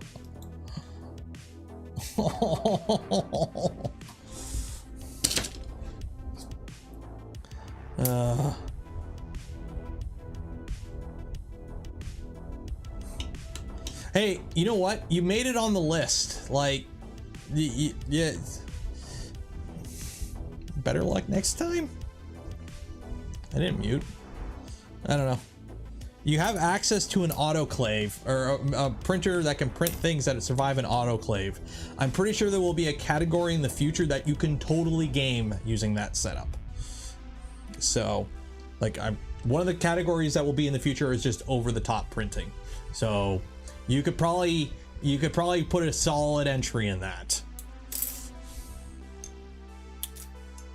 And then Joel will just show up with like a giant 3D printed benchy and like on the ocean and win, because that's what Joel does. Giant prints. He hasn't done giant prints in a while. He's actually moved on to some really good stuff on his channel. Go watch Joel's stuff lately if you haven't watched him in a while. He's doing a lot of good stuff on his channel. Okay. I think that's it. I'm going to do the draw now. So you have until I pull up Wheel of Names here to enter for your chance to win a spool of filament, because every stream we give away a spool of filament from Polymaker. And this stream is no other. Like no other. Like all others. Sure. Enter. We're going to give away a spool of filament in a minute here once I pull it up. Wheel of Names. And this stupid keyboard, the key keeps falling off and I don't know where it went. There it goes. And if you're putting numbers down right now, you're disqualified. I didn't ask for the number yet. You ruin the game if you put numbers down before I call for the number, because then I don't use a number. Okay, so if you haven't entered yet, you got like 1 minute. At 5 o'clock, I'm gonna close it. We're gonna do the draw, and that will be it. For the two winners, if you're here right now, I hope you are. Hi, congratulations. You will get a DM from me later tonight or tomorrow. I'm gonna need some information. You'll have to fill out a form from Polymaker to get your filament. They handle that. But for the merch, you have the choice of anything off the ONLYBENCHIES store, as long as it's a hat or a t-shirt. So pick what you want for hat or t-shirt. I'm gonna need to know stuff like the size, the color, which specific one you want. I'll also need your full address, because I'm shipping it to you. I'm logging into the account and sending you something. I'm basically buying a shirt and sending it to you. So I will need your shipping information, unfortunately. I normally don't want your info, but in this case, I need your info. So, okay. Is it 5 o'clock yet? No. Now it's 5 o'clock. Okay, so close that off. Open that, create a new spreadsheet. You guys have fun? That was a fun stream. If you had fun, just say I had fun in chat, because I'm gonna game my metrics doing that. And also, if you haven't said hi yet, say hi. Because remember, if you watch the stream and you're just a lurker and you don't participate in chat, when somebody gifts memberships, you have a lower chance of getting it. Because you have to be active in chat to get a chance at getting a membership, gifted membership. And if you are a member of the channel, you get to participate in fun stuff like the member stream, the super secret channel on the Discord, and who knows what else there is. There you go. You had fun. Cool. Give me a number. Somebody give me a number now. Any number. Go. First number I see. Zombie Hedgehog 199. 1, 2, 3, 4, 5, 6, 7, 8, 9, 10, 11, 12, 13, 14, 99. There we go. Let it roll. Let it roll. I totally counted to 199. Totally. Totally. And the winner of this, you'll get an email from me after the stream ends. Fill out a form, Steven, and you'll get some filament from Polymaker. A couple days to a couple weeks, depending on where you live in the world. So, Steven, let me just pull up your information here and make sure you are a real human being. There you go. You did only enter once. Good job. I still can't believe the one time somebody won, and then I you know, copied their name and controlled F'd it in the spreadsheet, and they entered 5 times in a row with just a number at the end of their name and email account. Like, if you're gonna scam the system, at least put some bloody effort into it. Come on. Like, it's literally one after the other, all sequentially too. I'm like, okay. So congratulations, Steven. Congratulations. So yeah, we're gonna call it there for the stream. This was fun. Next month I don't know next month if we'll do it closer to Christmas time because holidays and whatnot, or if we'll do it on the third week of the month as usual. We'll see. Stay tuned. Follow the Discord for updates and whatnot. I'll make the channel for the contest, usually the first week of December at some point. Tomorrow, video. There will be a video tomorrow morning. If you want to watch it early, if you're a member of the channel or a Patreon supporter, make sure your account is with the Discord is linked. It's in the Only Benchies Yacht Club channel.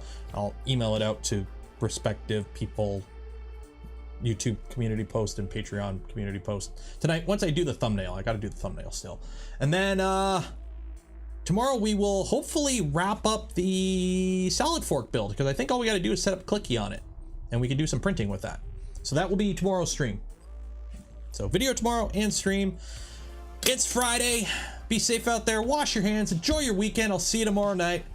Cheers. And congratulations to the winners. Shout out to Polymaker for the filament that we gave away, because we give away spool every stream, and the contest winners. And if you haven't checked out the Only Benchies store, link in the description. Go buy some merch. Zombie Hedgehog, 99 cents. Cheers. Bye-bye. Bye. Bye. Bye. Bye. Bye. Bye. Bye. Did I mute it? No, I didn't mute it.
The stream's over.